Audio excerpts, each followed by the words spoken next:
She opened the wrong door and walked straight into the arms of Manhattan's most dangerous man. What started as a drunken mistake on the worst night of her life became something no one could have predicted. Not the betrayal that shattered her heart, not the storm raging outside, and definitely not the cold-eyed stranger who should have destroyed her but chose protection instead. One wrong turn, one stolen night, and a mafia boss who doesn't let anyone go. Stay with me until the end. Hit that like button and drop a comment telling me what city you're watching from so I can see how far this story travels. The rain hit Manhattan like punishment. Lena Hart stumbled through the lobby of the Crimson Tower, mascara streaking down her face, her dress clinging to her body from the downpour. She could barely see straight. The champagne she'd stolen from the engagement party, someone else's engagement party, because apparently her boyfriend had been planning one too, just not with her, sloshed in her mostly empty stomach. 3 years. 3 years she'd given Marcus, and he'd spent the last 6 months screwing his coworker while Lena worked late on design projects to help pay for their rent. She'd found out tonight when she'd shown up early to surprise him at the office party. Surprise. The elevator doors opened with a soft chime that felt too cheerful for the moment. Lena stepped inside, squinting at the panel. Marcus's friend James had given her a key card to crash in his suite for the night. He was out of town, felt bad for her, the usual pity routine. 23rd floor, he'd said. Or was it 25th? She jabbed the button for 25. Close enough. The elevator climbed while Lena's stomach dropped. She'd left everything. Her keys were in Marcus's apartment. Her dignity was somewhere on the floor of that conference room where she'd watched him kiss someone else against the window. Her self-respect had probably checked out 6 months ago when she'd ignored the late nights and the distant looks. The doors opened. She stepped into the hallway, which was too quiet, too elegant. The carpet was thicker here. The sconces were actual crystal. James was a junior analyst. This didn't match his pay grade, but Lena's brain was too soaked in alcohol and heartbreak to process the warning signs. She found suite 2507 and pressed the key card against the lock. Green light. Click. Thank God. She pushed inside, letting the door fall shut behind her, and immediately kicked off her heels. The suite was dark, except for the city lights filtering through floor-to-ceiling windows. She could see the outline of expensive furniture, the kind of space that cost more per night than she made in a month. Lena dropped her purse on the entry table and wandered toward what she assumed was the bedroom, peeling off her soaked cardigan. All she wanted was to fall into bed and let unconsciousness erase the last 4 hours. She found the bedroom, found the bed, didn't bother turning on the lights. She collapsed face first onto the mattress with a sound that was half sob, half groan. The sheets smelled incredible, expensive, like cedar, and something darker she couldn't name. James definitely had better taste than she'd given him credit for. Or maybe hotel suites at this level just came with premium everything. Lena rolled onto her back, staring at the dark ceiling. "You're a goddamn idiot," she whispered to herself. Not Marcus, her. For believing it would last, for thinking she was enough. She closed her eyes. Sleep didn't come, but the room started spinning in a way that suggested she'd be regretting the champagne in about 4 hours. She lay there, suspended in that awful space between drunk and devastated, where everything hurt but nothing felt real. That's when she heard it. Water running. A shower. Lena's eyes snapped open. Her brain, sluggish and soaked in alcohol, tried to make sense of the sound. James was supposed to be in Chicago. He'd said so. He'd given her the keycard specifically because he wouldn't be here. Maybe he'd come back early? She should probably leave, or at least announce herself. Something. But her body felt like it weighed 1,000 pounds, and her pride was already in pieces on the floor. What was one more humiliation? She'd just apologize, grab her shoes, and find literally anywhere else to sleep. A bench, the subway, a dumpster, the water shut off. Lena sat up slowly, trying to organize her thoughts into something resembling a plan. She'd say sorry. She'd explain about the keycard. She'd leave. Simple. The bathroom door opened. A man stepped out, backlit by the bathroom light, wearing nothing but a towel around his waist. And Lena's alcohol-soaked brain registered 3 things in rapid succession. 1, this was definitely not James. 2, this man was built like violence, and money had a child and raised it on pure intimidation. 3, She was absolutely in the wrong room. "Who the hell are you?" His voice was low, controlled, and colder than the rain outside. Lena's mouth opened. Nothing came out. He didn't move towards her, but his posture shifted, weight forward, ready. Even half naked and dripping wet, he looked like a threat. Dark hair slicked back, sharp features that would have been handsome if they weren't arranged in an expression of lethal calculation, and eyes that caught the city light and turned it into something predatory. "I asked you a question." He took a step forward. Lena scrambled backward on the bed, words finally unsticking from her throat. I'm sorry. Wrong room. I have a key card, I thought. My friend said 23 or maybe 25, and I just..." She was babbling. She could hear herself babbling and couldn't stop. The man's eyes narrowed. "How did you get in here?" "The key card worked. I didn't break in, I swear. She held up her hands like that would prove her innocence. "I had the worst night, and I wasn't paying attention. And stand up." It wasn't a request. Lena stood on shaking legs. The room tilted slightly. She grabbed the bedpost for balance. The man watched her with the kind of focus that suggested he was cataloging everything. Her smudged makeup, her wet dress, the way she swayed on her feet, deciding if she was a threat or just pathetic. Probably pathetic, Lena thought miserably. "What's your name?" he asked. Lena Hart. I'm really sorry. I'll just go." She moved toward where she thought she'd dropped her shoes, but the room's geography had gotten confused somewhere between the champagne and the panic. "Stop moving." She froze. He walked past her, giving her a wide berth she noticed, and went to the nightstand, picked up his phone, made a call. "Vincent, Sweet's been compromised. No, she's..." He glanced at Lena, and his expression shifted into something that might have been amusement if it weren't so sharp. "She's drunk and claims she has a key card. Check the system, 2507. Silence while he listened. Lena wanted to melt into the floor. This was worse than finding Marcus. This was worse than anything. She'd broken into someone's room, someone who clearly had the kind of money that came with private security and phone calls to people named Vincent. "Interesting," the man said into the phone. He was looking at Lena again. "No, I'll handle it." He hung up. "Sit down before you fall down," he said. Lena sat. Not on the bed. She had enough sense left to know that would be weird, but on the chair near the window. Her legs felt like water. The man disappeared back into the bathroom, returned a minute later wearing black pants and a white shirt he didn't bother buttoning, like modesty was optional when you had that much presence. "Your friend," he said, leaning against the dresser, arms crossed. "James, junior analyst at Sterling and Cross?" Lena nodded. "He gave you a key card to suite 2307. You're in 2507. Oh God. 2 floors up," she whispered. "I hit the wrong button." Apparently. "I'm so sorry. I'll leave right now. She stood again, too fast. The room did a slow spin. She sat back down hard. The man was silent for a long moment. Then he walked to the minibar, pulled out a bottle of water and handed it to her. Lena stared at it. "Drink," he said, "before you make yourself sick on my carpet." She took the bottle with shaking hands and drank. The water was cold and helped clear some of the fog. Not much, but some. "How did you get past hotel security looking like that?" he asked. Lena glanced down at herself. Right. Soaked dress, ruined makeup, no shoes. She looked like she'd crawled out of a river. "I think they felt sorry for me," she admitted. Why? The question was too direct to dodge. And maybe it was the alcohol, or the fact that this night couldn't possibly get worse, but Lena answered honestly. "Caught my boyfriend cheating. Showed up to what I thought was his office party. Turned out to be his engagement party." She laughed, sharp and bitter. "To someone else." The man's expression didn't change, but something flickered in his eyes. Not sympathy, more like recognition. "So you got drunk and broke into a stranger's hotel room," he said. "I didn't break in. The keycard worked." "Because you hit the wrong floor." "Yes." "After getting drunk at your ex-boyfriend's engagement party."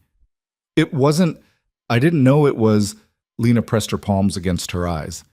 "Can we just skip to the part where you call security and have me arrested? I'm too tired for the recap." "I'm not calling security." She looked up.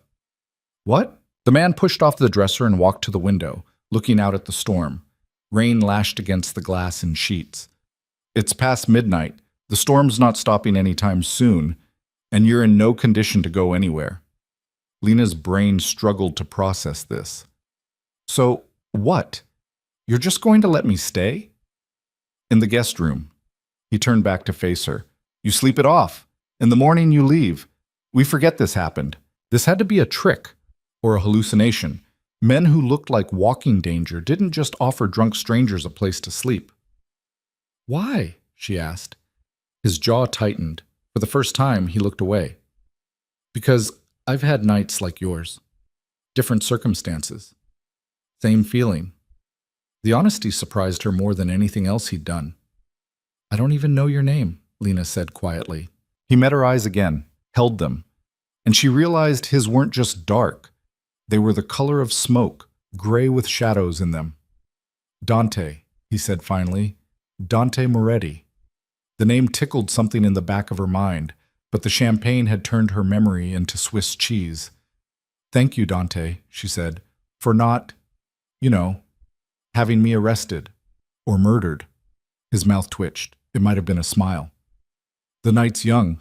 He showed her to the guest room, which was nicer than her entire apartment, and pointed out the bathroom, the towels, the robe hanging on the door.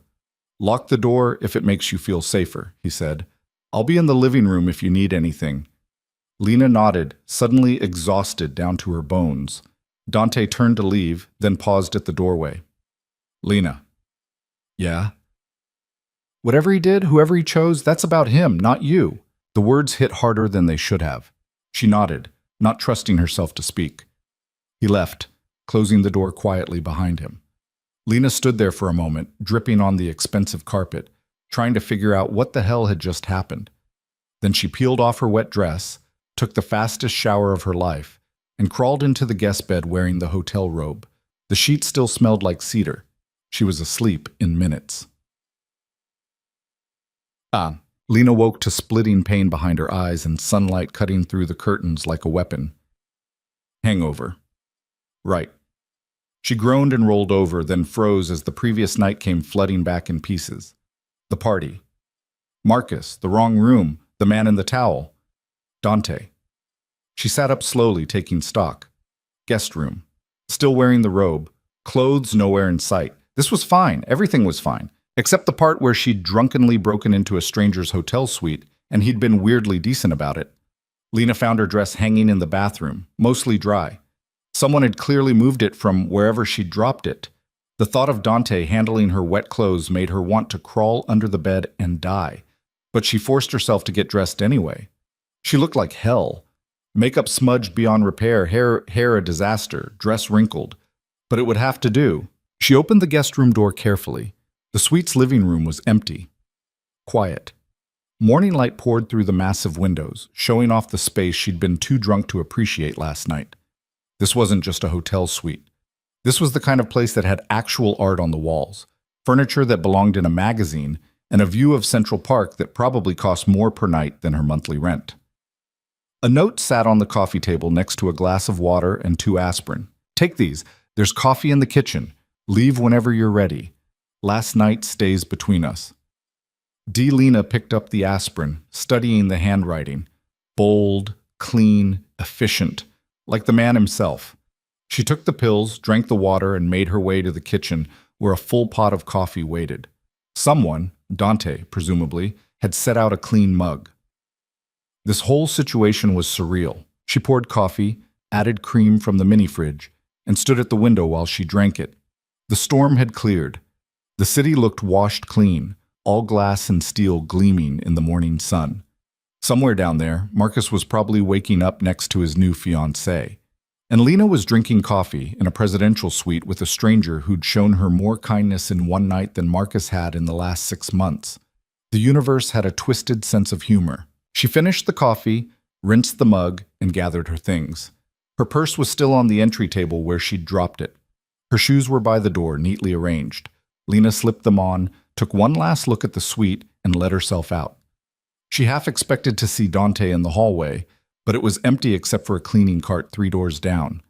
The elevator ride down felt like descending from a fever dream back into regular life. By the time she hit the lobby, Lena had almost convinced herself last night hadn't happened. Just the champagne playing tricks. A grief hallucination. Except when she walked past the front desk, the concierge looked up and said, "Ms. Hart, Mr. Moretti wanted to ensure you made it home safely. Would you like us to call you a car?" So, not a hallucination. "No, thank you," Lena managed. "I'm fine." She wasn't fine, but she made it to the subway, made it to her friend Jessa's apartment in Brooklyn, and collapsed on the couch with the whole sorry story spilling out. "Wait," Jessa said, sitting up from where she'd been listening with increasing disbelief. "You broke into Dante Moretti's suite?" "I didn't break in. The key card worked." "Lena, do you know who Dante Moretti is?" The way she said it made Lena's stomach drop. "Should I?" Jessa grabbed her laptop. 30 seconds of typing later, she turned the screen around. Lena read the headline, "Moretti Holdings expands Manhattan real estate empire. CEO Dante Moretti keeps low profile, despite billion-dollar portfolio." Below it, a photo. The same man from last night, but in a suit that probably cost more than her car, standing in front of a building Lena recognized. The Crimson Tower. "He owns the hotel," she whispered. "He owns half of Manhattan," Jessa corrected. "Hotels, restaurants, commercial real estate, and that's just the legitimate business." "What's the illegitimate business?" Jessa gave her a look. "No one knows for sure, but the Moretti family name comes with rumors, the kind that involve the words organized crime and don't ask questions." Lena's mouth went dry. "I slept in a mob boss's guest room." "You got drunk and passed out in a mob boss's guest room after breaking into his suite." "I didn't break in." Lena stopped, put her head in her hands. "Oh my God, I could have been killed." "But you weren't," Jessa pointed out. "He gave you aspirin and coffee and let you leave. That's actually kind of sweet for a possible crime lord." "Nothing about this is sweet. This is a disaster." "Or," Jessa said slowly, "it's the universe telling you that Marcus was a practice round and now you're in the big leagues. I'm never seeing him again. It was one weird night. That's it." Jessa looked skeptical but didn't push. Lena spent the rest of the weekend trying to forget. She deleted Marcus's number, blocked him on everything. Threw herself into work. She had 2 client presentations next week and a portfolio review coming up for a position she desperately needed. By Monday morning, the whole thing had faded into something that felt like someone else's story. She dressed in her best interview outfit, black slacks, cream blouse, hair pulled back, and took the subway into Manhattan. The design firm she was interviewing with, Levine and Associates, had a reputation for working with high-end commercial clients. Landing a position there would change everything. The offices were in Midtown, all clean lines and modern furniture. Lena checked in with the receptionist, who told her to wait. She sat in the lobby reviewing her portfolio one more time, trying to calm her nerves. "Miss Hart?" A woman in her 50s with sharp eyes and sharper heels appeared. "I'm Diana Levine. Thank you for coming in." Lena stood, shook her hand. "Thank you for the opportunity." Diana led her down a hallway to a conference room. "We're expanding our commercial division and looking for someone with fresh perspective. Your residential work is impressive, but we're curious to see how you translate that to larger-scale projects." "I'm excited to try," Lena said honestly. Diana smiled. "Good. We have one more partner joining us. He's the client for our latest project and wanted to be part of the interview process." "Ah, here he is." The conference room door opened. Lena turned, and every word she'd prepared evaporated as Dante Moretti walked into the room wearing a charcoal suit and an expression of mild surprise that matched her own shock. "Ms. Hart," he said smoothly, like they'd never met, like she hadn't passed out in his guest bed 72 hours ago. "Thank you for meeting with us." Diana looked between them. "You two know each other?" "We've crossed paths," Dante said before Lena could speak. His eyes stayed on hers. Briefly, Lena's brain scrambled to catch up. This was the client? He was going to be in the interview? "Wonderful," Diana said, oblivious to the undercurrent. "Dante's invested in our firm's expansion and has a project that needs the right creative eye. Shall we begin?" Lena nodded, not trusting her voice. They sat. Diana pulled up the project brief on the screen, a full redesign of a presidential suite in a luxury hotel, the presidential suite at the Crimson Tower. Of course it was. We want someone who understands luxury but isn't afraid to challenge conventions, Dante said, his voice professional, controlled. Someone who can see potential where others see limitations. Was he talking about the suite or about her? Lena forced herself to focus, to be professional. This was her shot. She couldn't blow it just because the client had seen her at her worst. I'd approach it as a story, she said, finding her footing. Every space tells one. Right now, hotel suites tend to tell the same story. Generic luxury, impersonal comfort. But a presidential suite should feel like a secret. Something curated, intentional. A space that reveals itself slowly. Dante leaned back in his chair, watching her. Go on. Layers, Lena continued, warming to the subject. Texture, light, pieces that have history. Not just expensive, meaningful. A room that feels like it's been waiting for you specifically. How would you start? Diana asked. By understanding who uses the space, what they need from it, what they're running from or toward. Lena met Dante's eyes. Sometimes people need a space that feels like protection. Sometimes they need one that feels like possibility. Something flickered across his expression. Too fast to name. The interview continued for another 30 minutes. Lena presented her portfolio, answered questions about timelines and budgets and creative process. Diana seemed impressed. Dante stayed mostly quiet, asking occasional questions that felt like tests. Finally, Diana stood. Thank you, Ms. Hart. We have 2 more candidates to meet with, but we'll be in touch by end of week. Lena shook her hand, gathered her things. Dante walked them to the door. I'll see you out, he told Diana. I want to discuss the timeline. Diana nodded and headed back down the hall, leaving Lena and Dante alone in the corridor. You could have warned me, Lena said quietly. How? You left before I woke up. His voice was even, but his eyes had that sharp focus again. And you didn't leave a number. I didn't think I'd need to. You said we'd forget it happened. I meant I wouldn't tell anyone you broke into my room. I didn't say I'd forget you. The words hung between them. 2 waited for a hallway conversation. Mr. Moretti. Dante. This is a professional situation.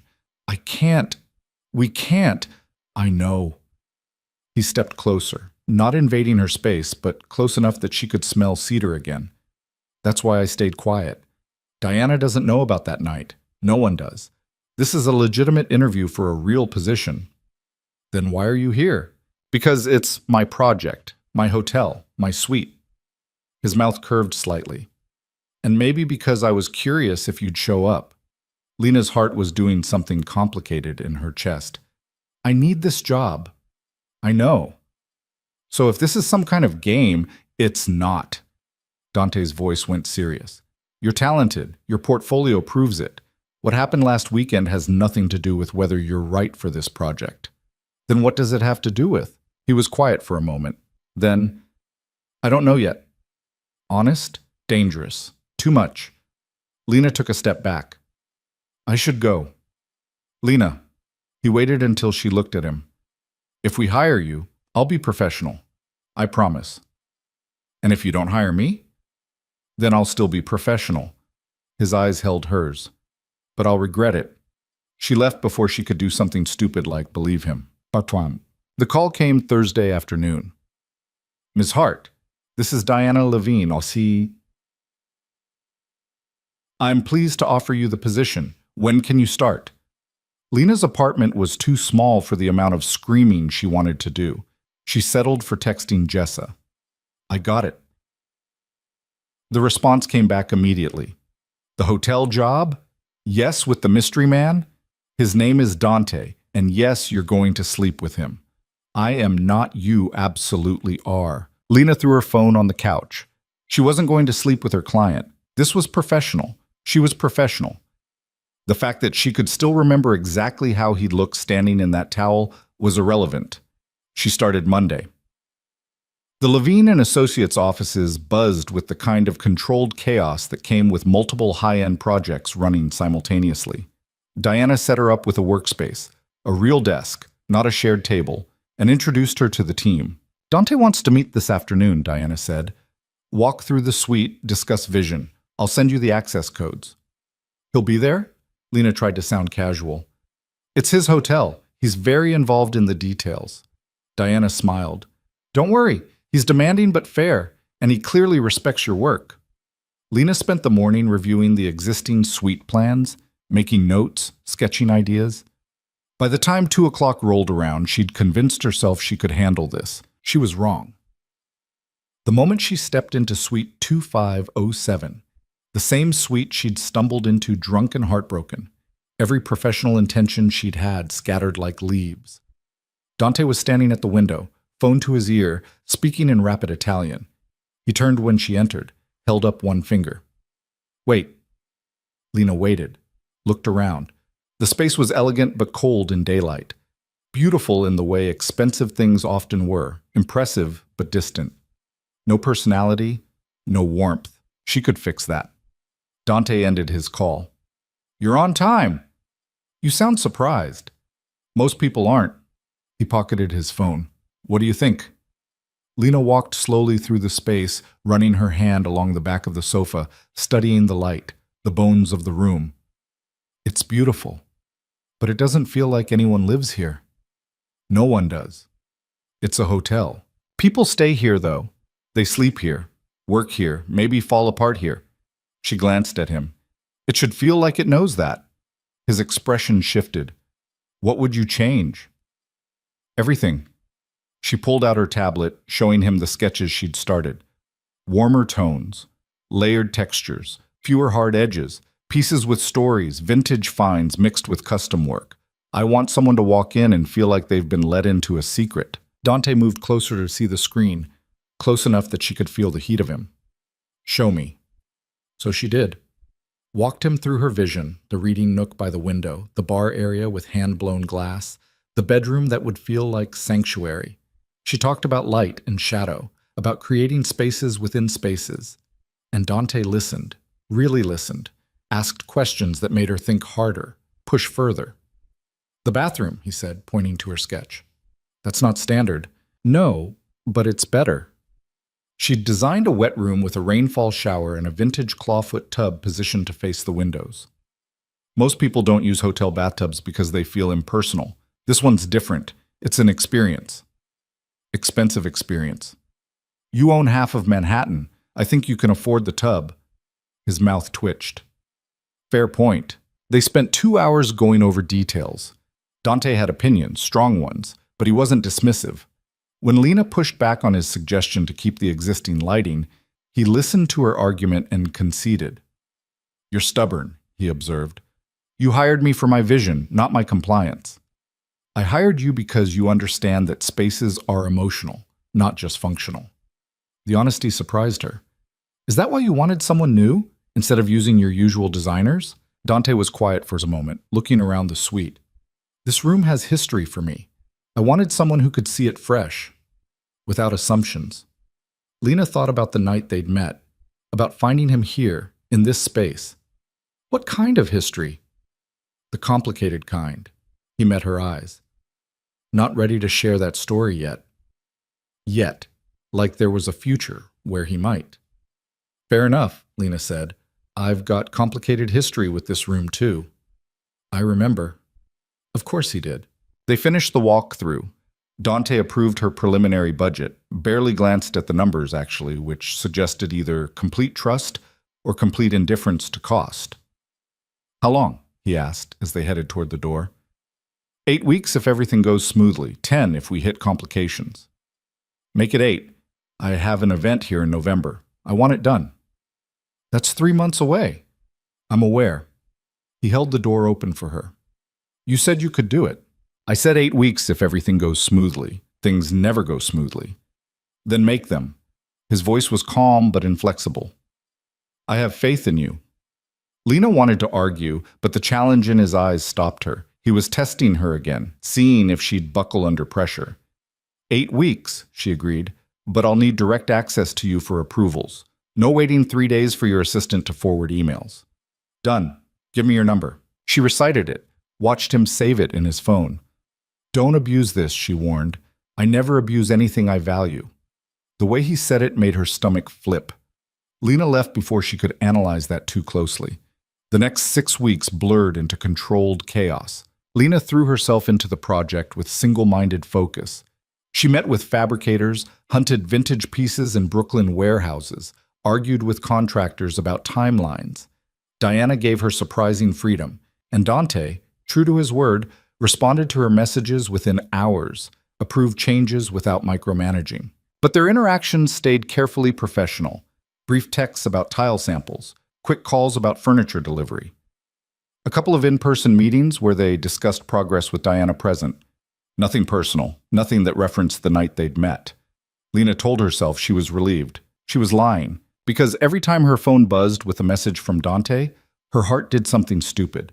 And every time she stood in that suite, she remembered how he'd looked at her, not with pity, but with something close to understanding. "You're thinking about him," Jessa announced one Friday night over wine. "I'm thinking about grout color." "Liar," Lena sighed. "It doesn't matter, this is professional.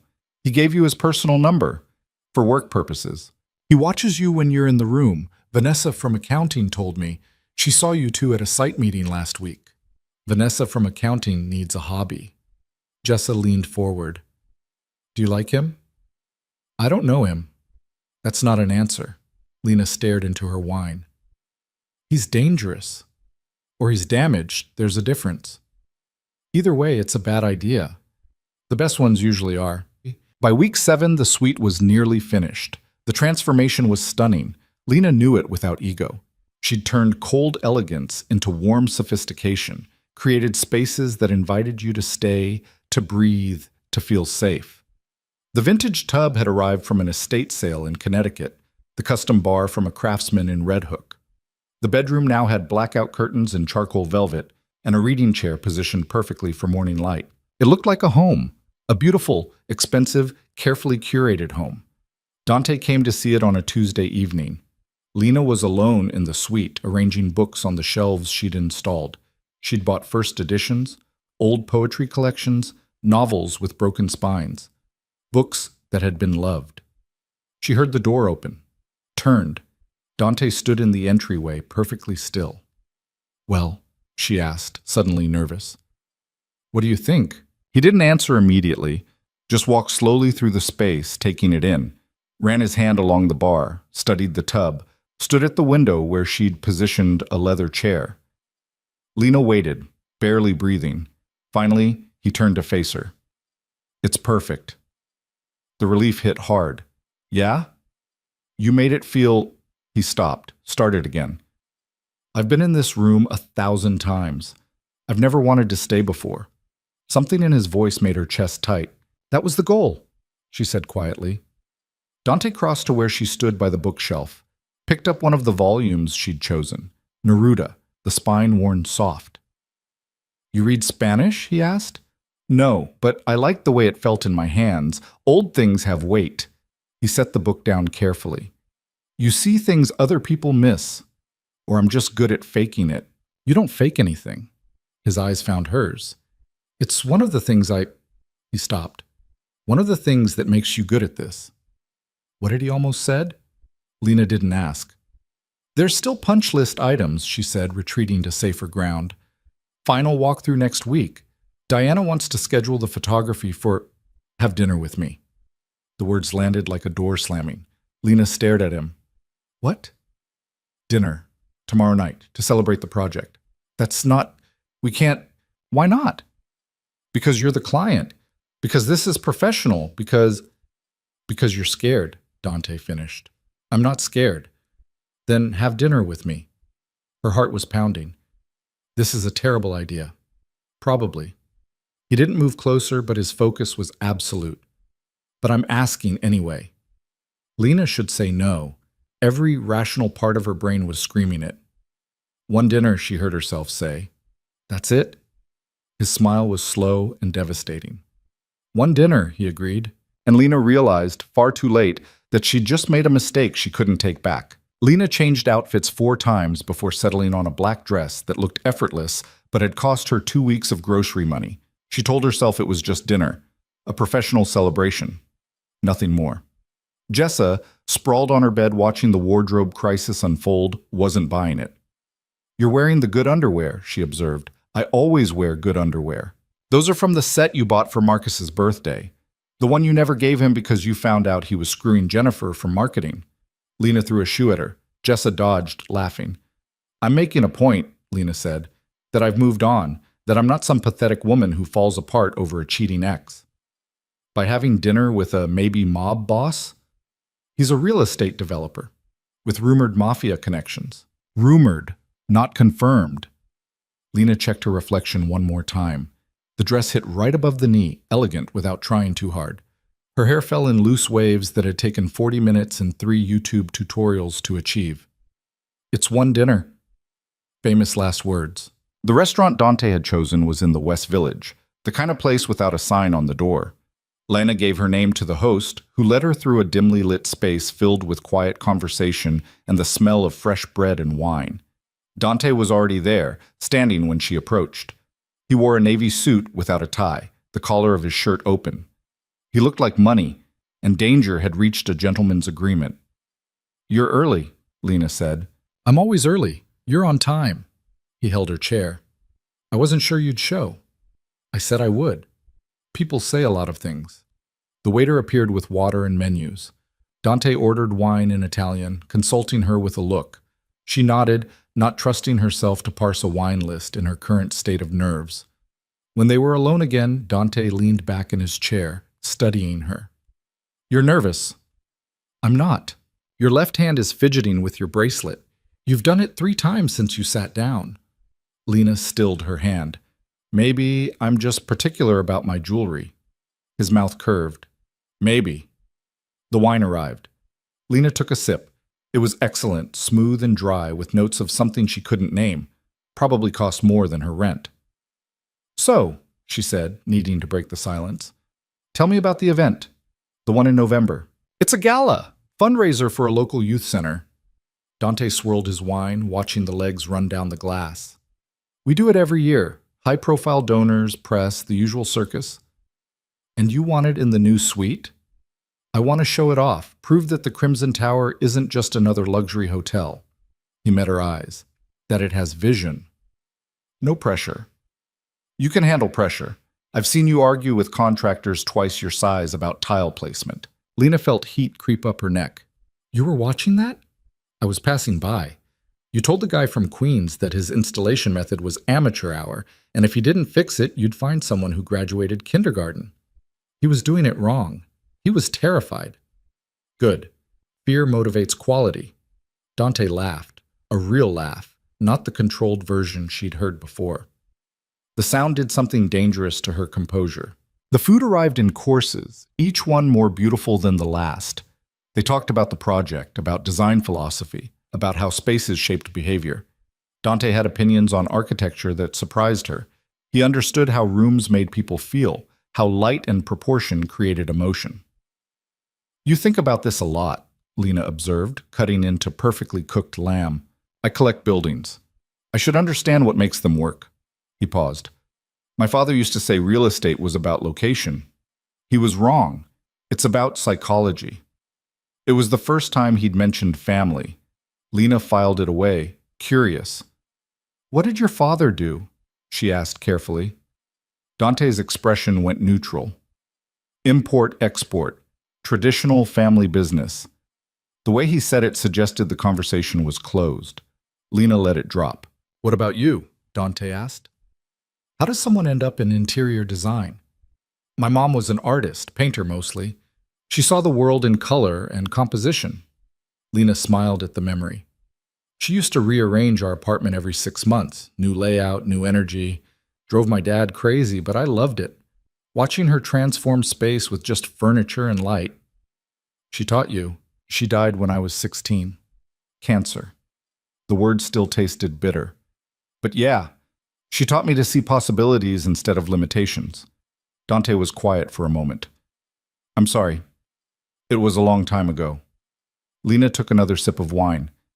What about your family? Any interior designers in the Moretti lineage?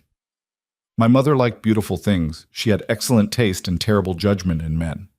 Past tense. Lena noted it, but didn't push. My father, Dante continued, believed function was all that mattered. A room was a room, 4 walls and a purpose. You disagree. I think he missed the point of living. Dante's voice was careful, controlled. Survival isn't the same as life. There was weight in those words. History. Lena recognized the shape of old pain even if she couldn't see the details. Is that why you wanted the suite redesigned? She asked. To prove he was wrong? Dante met her eyes. Maybe I wanted to see if someone could take a room I'd been avoiding and turn it into something I couldn't stay away from. The air between them shifted, got thicker. Did it work? Lena asked quietly. You tell me. She should look away, make a joke, change the subject. Instead, she held his gaze and said, I think you're harder to read than any room I've designed. Good. I prefer it that way. Why? Because the moment someone can read you is the moment they can use you. Lena set down her wine glass. That's a lonely way to live. It's a safe way to live. Are those the same thing? Dante didn't answer, just watched her with those smoke-gray eyes that gave nothing away. The waiter cleared their plates, offered dessert. Dante ordered something chocolate without consulting the menu, and Lena realized he'd been here before, probably many times. This was his territory, his comfort zone. She was the variable. Can I ask you something? Lena said when they were alone again. You can ask. I might not answer. That night, the night I stumbled into your room, you could have thrown me out, had me arrested. Instead, you let me stay. She leaned forward slightly. Why? Dante was silent for a long moment. His fingers traced the stem of his wine glass, a rare tell of discomfort. I told you, he said finally. I recognized the feeling. What feeling? Being in the wrong place at the worst possible moment and needing someone to see you as human instead of a problem. The honesty caught her off guard. When did that happen to you? Long time ago. Different circumstances. He looked up and something in his expression had shifted, less guarded. I was 17. My father had just died. There were people at the funeral who'd pretended to be friends, but were really circling like vultures, waiting to see if I'd be weak. Were you? For about 10 minutes. Then I learned that weakness gets you killed in my world. Lena's chest tightened. That's a lot of pressure for a 17-year-old. I had good teachers. Most of them taught me what not to do. Dante's mouth twisted. But there was one man, my father's lawyer. He pulled me aside at the reception, told me I didn't have to pretend. That grief was human, not weakness. He gave me somewhere to go that night when I couldn't stand being in that house with all those fake mourners. He sounds kind. He was murdered 6 months later, wrong place, wrong time, caught in crossfire that had nothing to do with him. The words landed heavy. Lena reached across the table without thinking, covering his hand with hers. I'm sorry. Dante looked at their joined hands, didn't pull away. You remind me of him sometimes, the way you see people. How's that? Like we're more than the worst thing we've done. Lena's throat felt tight. Aren't we? I don't know yet. Dessert arrived. Molten chocolate cake with espresso ice cream. They shared it, the conversation shifting to lighter topics. Books they'd read, films they'd argued about with friends. Dante, it turned out, had terrible taste in movies. Action films with impossible physics and plots held together by duct tape and ego. You cannot seriously think that car chase was realistic, Lena said, laughing. I don't care if it's realistic. I care if it's entertaining. It was ridiculous. Entertainment often is. He stole the last bite of ice cream off her spoon. You're a snob. I have standards. Same thing. They argued about it all the way through coffee, and Lena realized she was enjoying herself, really enjoying herself. Not performing or pretending, just existing in the moment with someone who made her think and laugh and forget to be careful. Dangerous. When the check came, Dante didn't let her see it. Just handed over a black card and signed the receipt without looking at the total. Thank you for dinner, Lena said as they stepped outside. The village was alive with evening foot traffic, couples strolling past galleries, groups laughing outside bars. Thank you for coming. Dante's hand settled on the small of her back, guiding her away from a bike messenger who blew past too close. The touch was brief but electric. They walked in comfortable silence for a block. Then Dante said, Can I ask you something now? Fair's fair. That night, the boyfriend. Do you still think about him? Lena considered lying, decided against it. Sometimes, not because I miss him, because I'm angry at myself for not seeing it sooner. That's not your fault, isn't it? I ignored signs, convinced myself everything was fine when it clearly wasn't. People believe what they need to believe to survive. Dante stopped walking, turned to face her. He made a choice. He's the one who failed, not you. The words echoed what he'd said that first night. Lena wondered how many times he'd had to tell himself the same thing about different betrayals. Do you believe that? She asked. Or just say it. I'm working on believing it. Honest again. It was becoming a pattern. A car pulled up to the curb. Sleek, black, expensive. The driver got out, nodded at Dante. That's my ride, Dante said. Can I drop you somewhere? Lena should say no. Should take the subway back to Brooklyn like a normal person. Should put distance between herself and whatever this was becoming. Okay, she said instead. The car was exactly what she expected. Leather interior, tinted windows, the faint smell of expensive cologne. The driver knew where to go without being told, which meant Dante had planned this. Had known she'd say yes. The confidence should have annoyed her. Instead, it made her pulse quicken. They didn't talk during the drive. Just sat in charged silence while the city slid past outside. When they pulled up to Jessa's building in Brooklyn, Dante walked her to the door. I had a good time, Lena said, suddenly awkward, like she was 18 again and didn't know how dates ended. So did I. Dante stepped closer. Not touching, but close enough that she had to tilt her head back to meet his eyes. I want to see you again. We have the final walkthrough next week. I don't mean professionally. Her heart was doing that complicated thing again. Dante, I know all the reasons this is a bad idea, he said quietly. I've listed them, repeatedly. To myself, to my better judgment, to every rational thought I have. And I'm asking anyway. Lena should be smart, should protect herself, should remember that men like Dante Moretti came with complications she couldn't begin to untangle. One more dinner, she heard herself say. His smile was slow and certain. One more. He kissed her hand, old-fashioned, deliberate, and walked back to the car. Lena stood on the sidewalk watching the taillights disappear, her hand still warm where his lips had touched. She was in trouble. The final walkthrough happened on a Wednesday morning with Diana present, which meant Lena and Dante kept everything scrupulously professional. They reviewed punch list items, discussed the photography schedule, approved final invoices. Diana was thrilled. This is going to be the crown jewel of our portfolio. Lena, you've outdone yourself. Thank you. Lena tried not to look at Dante, who was leaning against the bar looking unfairly good in a charcoal suit. The gala's in 3 weeks, Diana continued. We'll have everything photographed before then. Lena, I'd like you at the event. Good networking opportunity, and you should see the space in action. Lena's stomach flipped. Of course. After Diana left, Dante crossed to where Lena stood reviewing her tablet. So I'll see you at the gala, he said. Apparently. Wear something that makes you feel powerful. I always do. His smile was brief but genuine. I know. The second dinner happened 3 days later at a small Italian place in Brooklyn that Dante claimed made the best ossobuco outside of Milan. They argued about art. Dante liked modernism, Lena preferred impressionism, and discovered they both had a weakness for old noir films. The third man, Dante said, stealing one of her muscles. Best ending in cinema. Casablanca. Predictable. Classic. Same thing. They were easier with each other now. The careful distance from the first dinner had dissolved into something more natural. Dante told her about a restaurant renovation he was planning in Tribeca. Lena confessed she'd started sketching ideas for her own design studio someday. You should do it, Dante said. Stop working for other people.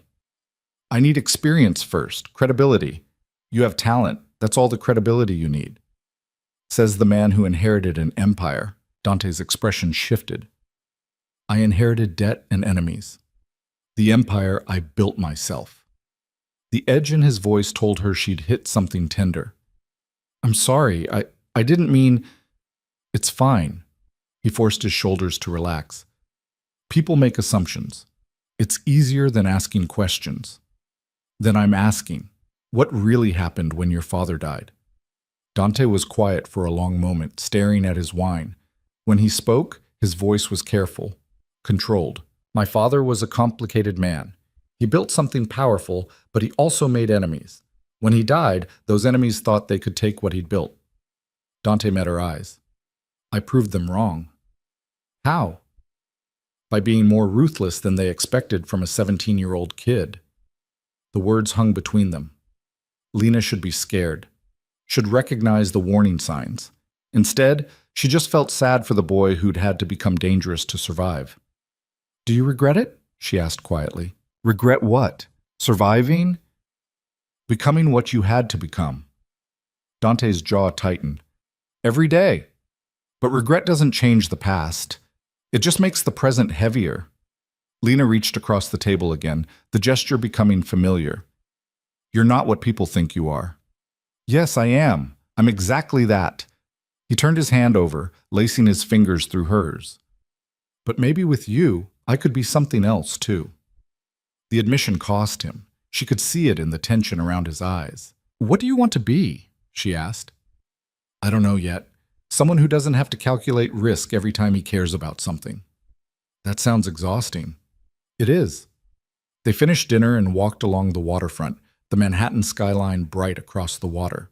Dante told her about growing up in Little Italy, back when it still felt like a neighborhood.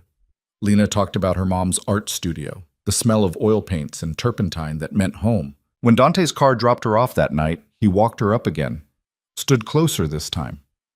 I want to kiss you, he said. Direct. No games. Lena's pulse jumped. That's probably a bad idea? Probably. We're still technically working together. The project's done. Invoices are filed. The gala is 3 weeks away. He stepped closer. Lena, if you don't want this, say so. I'll back off. We'll stay professional. And if I do want this, then stop listing reasons why we shouldn't. She kissed him. Or he kissed her. Later, she wouldn't be able to say who moved first. Just that suddenly his mouth was on hers, and his hand was in her hair, and she was pressed against her building's door, with her fingers twisted in his shirt. The kiss was nothing like she expected. Not smooth or practiced. Desperate. Like he'd been holding back for weeks and finally couldn't anymore. When they broke apart, both breathing hard, Dante rested his forehead against hers. That was... He started. Yeah. I should go. Probably. He didn't move. Neither did she. Lena. His voice was rough. I'm trying to do this right. What does right look like? Not rushing, not scaring you off, not letting you think this is just physical. She pulled back enough to see his face. What is it? I don't know yet, but it matters. You matter. The honesty undid her. Come to the gala with me, Dante said. Not as my designer, as my date. That's very public. I know. People will talk. Let them. Lena should think about this, should consider the implications. Instead, she said, okay. His smile was worth every complication that would follow. The 3 weeks until the gala passed in a blur of final details and stolen moments. Dante took her to dinner twice more. Once at a rooftop restaurant where they watched the sunset, once at a hole-in-the-wall Thai place he claimed made the best curry in the city. He was right about the curry. They texted constantly. Stupid things, mostly. Photos of bad design choices spotted in the wild.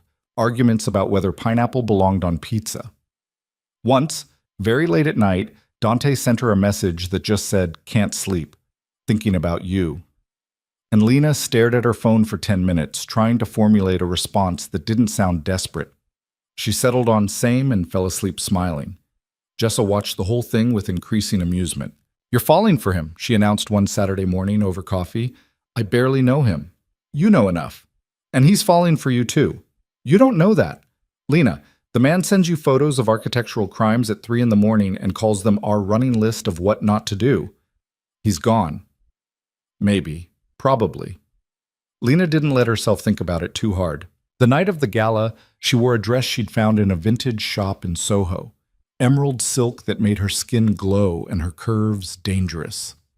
Jessa helped with her hair, pinning it up in a style that looked effortless but had taken 45 minutes. You look like you could break hearts, Jessa said, stepping back to admire her work. I'm just trying not to embarrass myself in front of Manhattan's elite. Please, you're going to walk in on Dante Moretti's arm. You've already won. Dante picked her up himself, no driver this time. He wore a tuxedo that should be illegal and looked at her like she'd stopped his heart. You're beautiful, he said, simple, direct. You clean up okay yourself. His laugh was quiet. Come on, let's go show off your work. The Crimson Tower lobby was transformed. Ice sculptures, champagne fountains, servers in crisp uniforms carrying trays of delicate appetizers. Lena recognized some of the guests from magazines. Old money, new money, people who shaped the city with phone calls and checkbooks. Dante's hand settled on the small of her back as they entered, a claiming gesture that didn't go unnoticed. You're sure about this? Lena whispered. Going public? Completely. The suite looked perfect. Lena's design had been photographed beautifully, each detail showcased. Guests circulated through, admiring the transformation, and more than one person asked for her card. Diana found her within the first hour, beaming. You're the star of the night. 3 potential clients already. The space sells itself. The space is gorgeous because you understood what it needed to be. Diana squeezed her arm. You're going to have quite a career, Lena Hart. Dante stayed close but not suffocating, introducing her to people who mattered, making it clear without words that she wasn't just the designer. She was with him. Around 10, a man approached. Older, expensive suit, cold eyes. He looked at Lena the way someone might assess furniture. Dante. Interesting choice in companions. Dante's entire demeanor changed. The easy warmth vanished, replaced by something sharp and dangerous. Careful, Richard, he said quietly. Just observing. She's a bit young for you, isn't she? And that dress... Richard's eyes traveled deliberately over Lena in a way that made her skin crawl. Very accessible. Lena opened her mouth to respond, but Dante moved first. He stepped between them, blocking Richard's view of her entirely. When he spoke, his voice was soft, lethal. You're going to apologize to her. Then you're going to walk away. And if you ever speak about her, or to her, like that again, I will make sure every business deal you have in this city dies overnight. Are we clear? Richard's face went pale. Dante, I didn't mean apologize. I'm sorry, Miss Hart, Lena supplied, her voice steadier than she felt. Miss Hart, I apologize. Dante didn't move. Now leave. Richard left. The whole exchange had taken maybe 30 seconds, but Lena felt like she'd witnessed something fundamental shift. This was the man people whispered about, the one who built empires and crushed threats with terrifying calm. Dante turned back to her, his expression smoothing. Are you okay? I've handled worse. You shouldn't have to handle that at all. His hand found hers. Come on, let's get some air. They slipped out onto the private balcony attached to the suite.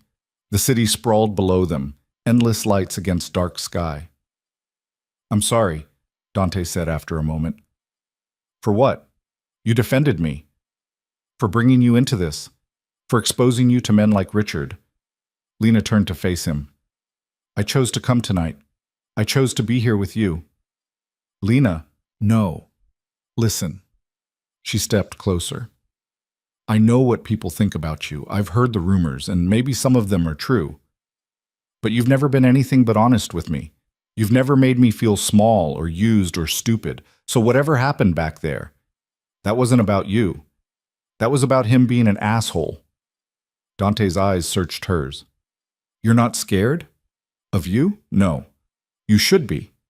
You, why? Because you protect people you care about? Because you don't let men treat women like objects? She touched his face. That doesn't scare me. That makes me trust you more. He caught her hand, pressed a kiss to her palm. You're too good for this world. I'm exactly right for it, and maybe for you too. The kiss was slower this time, deliberate. His hands framed her face like she was something precious, and Lena felt herself falling into it completely. When they broke apart, Dante's phone was buzzing. He glanced at it, frowned. I have to take this. Business. 2 minutes. I'll wait here. He disappeared inside. Lena stayed on the balcony, breathing in the cold November air, trying to process everything. The gala, the confrontation, the kiss, the way Dante looked at her like she mattered more than anything else in the room. She was in deep, past the point of protecting herself. And for the first time in months, maybe years, she didn't care. Dante didn't come back in 2 minutes. Lena waited on the balcony, watching the party continue inside through the glass. Guests mingled, laughed, sipped champagne from crystal flutes. Diana was deep in conversation with a woman Lena recognized from a design magazine. Everything looked perfect from the outside. 5 minutes passed. Then 10. Lena's phone buzzed, a text from Dante. Something came up. Vincent will take you home. I'm sorry. She stared at the message, feeling something cold settle in her chest. No explanation, no estimated time. Just an apology and a driver. She could go back inside. Network. Make use of the opportunities Diana had mentioned. But the thought of walking back into that room alone, of people asking where Dante went, made her stomach turn. Lena gathered her coat and took the elevator down. Vincent was already waiting at the curb, the black car idling. He opened the door without a word, his face professionally blank. The drive back to Brooklyn was silent. Lena kept checking her phone. No follow-up message, no call. By the time she got home, the cold feeling had spread. She told herself she was overreacting. Business emergencies happened. Dante ran an empire. Of course, things came up, but he'd left without a word, without even coming back to the balcony to tell her himself. Jessa was still up, watching TV in pajamas. She took one look at Lena's face and muted the sound. What happened? Nothing. Everything was fine, and then he got a call and disappeared. Lena kicked off her heels. Sent his driver to take me home. Did he say why? Just that something came up. Lena sank onto the couch. I'm being stupid, right? This is normal. People have emergencies. Jessa's expression was careful. It's normal for emergencies to happen. It's less normal to send someone home without explanation when you brought them as your date.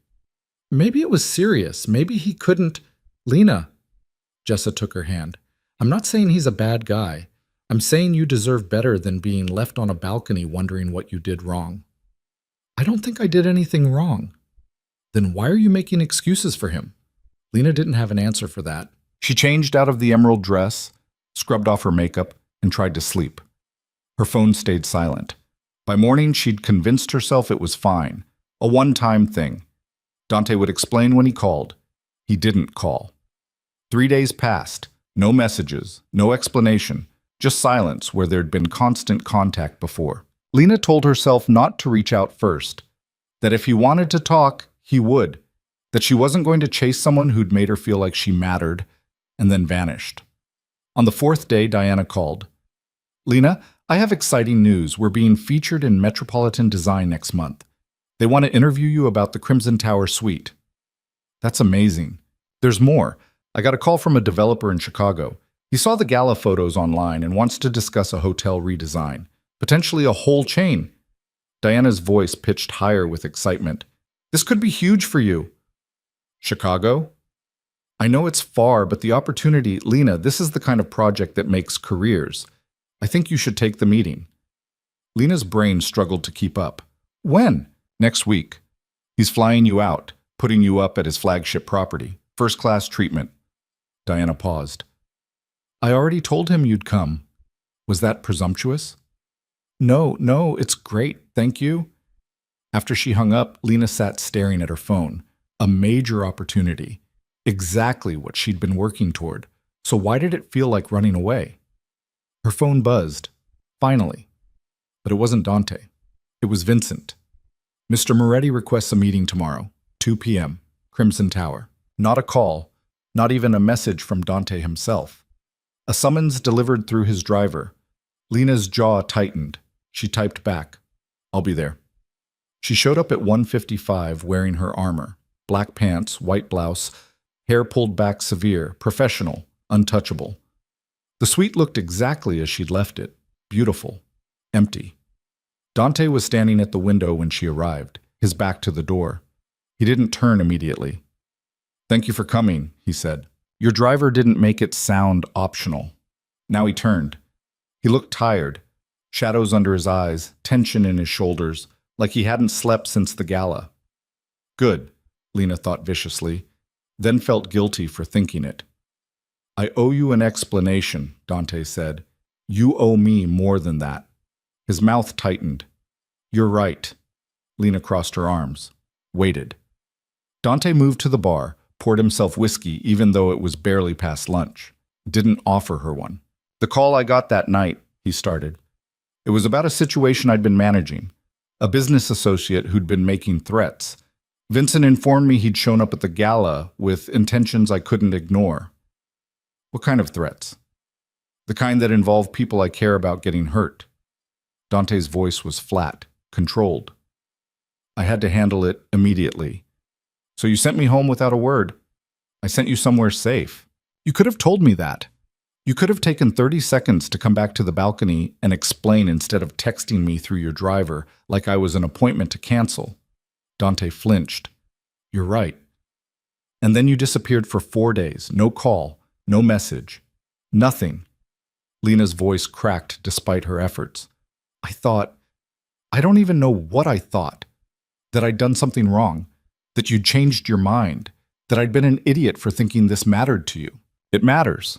He set down the glass hard enough that whiskey sloshed. Lena, you matter more than anything has in years, and that terrifies me. So you ghosted me? I was protecting you. From what? From me. From my world. From... He stopped. Started again. That associate I mentioned? He knows about you now. He saw us together at the gala, and he made it very clear that anyone close to me is a potential target. The words hit like cold water. What does that mean? It means being with me puts you in danger. Real danger. The kind that doesn't go away because I want it to. Dante's voice was rough. So I've been trying to figure out how to keep you safe while also not being able to imagine not seeing you again. Lena's anger wavered. And you came up with what? Cutting me off without explanation? I came up with sending you to Chicago. The room went very quiet. What? Lena whispered. The developer who contacted Diana, that's my associate in Chicago. I asked him to offer you the project. Dante met her eyes. It's a real job, a legitimate opportunity, but it's also 3 states away from here. From me. From anyone who might use you to get to me. Lena felt like she'd been punched. You're trying to send me away. I'm trying to keep you alive. By making decisions for me? By manipulating my career? Her voice rose. Did you think I wouldn't figure it out? That I'd just take the job and disappear and that would solve your problem? It would keep you safe. I don't need you to keep me safe. I need you to be honest with me. She was shouting now, past caring. You told me you were done calculating risk every time you cared about something. You said with me it could be different. Was that a lie? No. Dante crossed to her, stopped just out of reach. Lena, everything I said was true, but that was before I fully understood what being with me would cost you. Shouldn't I get to decide what I'm willing to pay? Not when the price might be your life. So what? You just make the choice for me. Ship me off to Chicago and tell yourself it's for my own good? If that's what keeps you breathing, yes. Lena laughed, sharp and bitter. You're a coward. Dante's jaw clenched. Maybe. You are. You'd rather push me away than risk actually being with someone, than risk them seeing all of you and choosing to stay anyway. You don't understand. Then explain it to me. Lena's voice broke. Tell me what happened that made you so convinced everyone you care about dies or leaves. Because I'm standing right here and I'm not running, and you're the one trying to send me away. Dante turned back to the window, silent.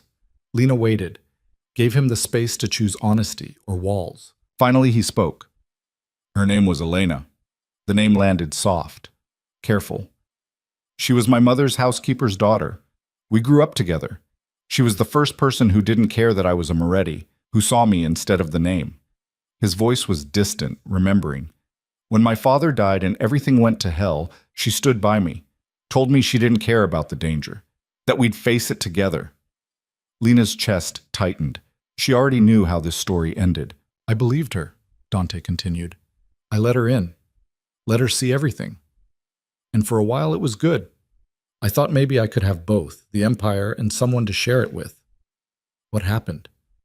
My father's enemies came for me. They knew the best way to hurt me wasn't to attack directly. It was to take someone I loved. his hands fisted on the windowsill.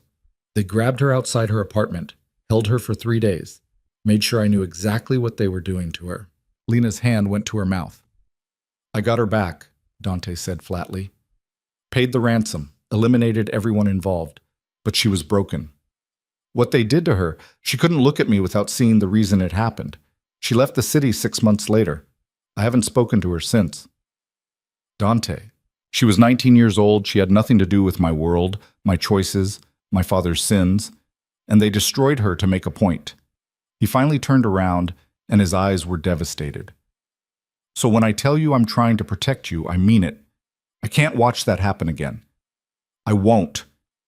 Lena crossed the space between them, took his face in her hands. I'm not her. I know. And you're not 17 anymore. You have power now, resources. You're not helpless. It doesn't matter. The threat is always there. Anyone close to me is vulnerable. Then we're careful. We're smart about it. Her thumbs traced his cheekbones. But you don't get to make my choices for me. If I want to stay, if I want to risk it, that's mine to decide. Lena, do you want me to go to Chicago? No. The word came out strangled. But I think you should. That's not what I asked. Do you want me to leave? Dante closed his eyes. No. Then stop trying to send me away. She pressed closer. I know what I'm risking. I'm not naive, but I'm also not going to run because you're scared. I'm not scared. You're terrified, and that's okay. But don't punish me for it. He opened his eyes. The gray was storm dark. If something happens to you, then we'll deal with it, together. Lena's voice was steady. Sure. But I'm not going anywhere unless you tell me you don't want this, that I don't matter enough to fight for. You matter more than anything. Then fight for this. For us. The tension in his shoulders finally broke. He pulled her close, buried his face in her hair. I don't know how to do this without being terrified. You figure it out as you go, same as everything else. They stood like that for a long moment. Lena felt his heart beat against her cheek, too fast, unsteady. I'm sorry, Dante said quietly, for shutting you out, for trying to make your decisions, for being an idiot. You are an idiot. I know. But you're my idiot. If you'll stop trying to send me to Chicago. His laugh was shaky. I'll call off the job offer. Good. Lena pulled back enough to see his face. And next time something dangerous happens, you tell me.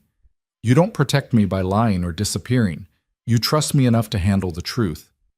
Even if the truth is ugly? Especially then. Dante kissed her. Desperate. Grateful. Like she'd just pulled him back from an edge he'd been too close to falling over.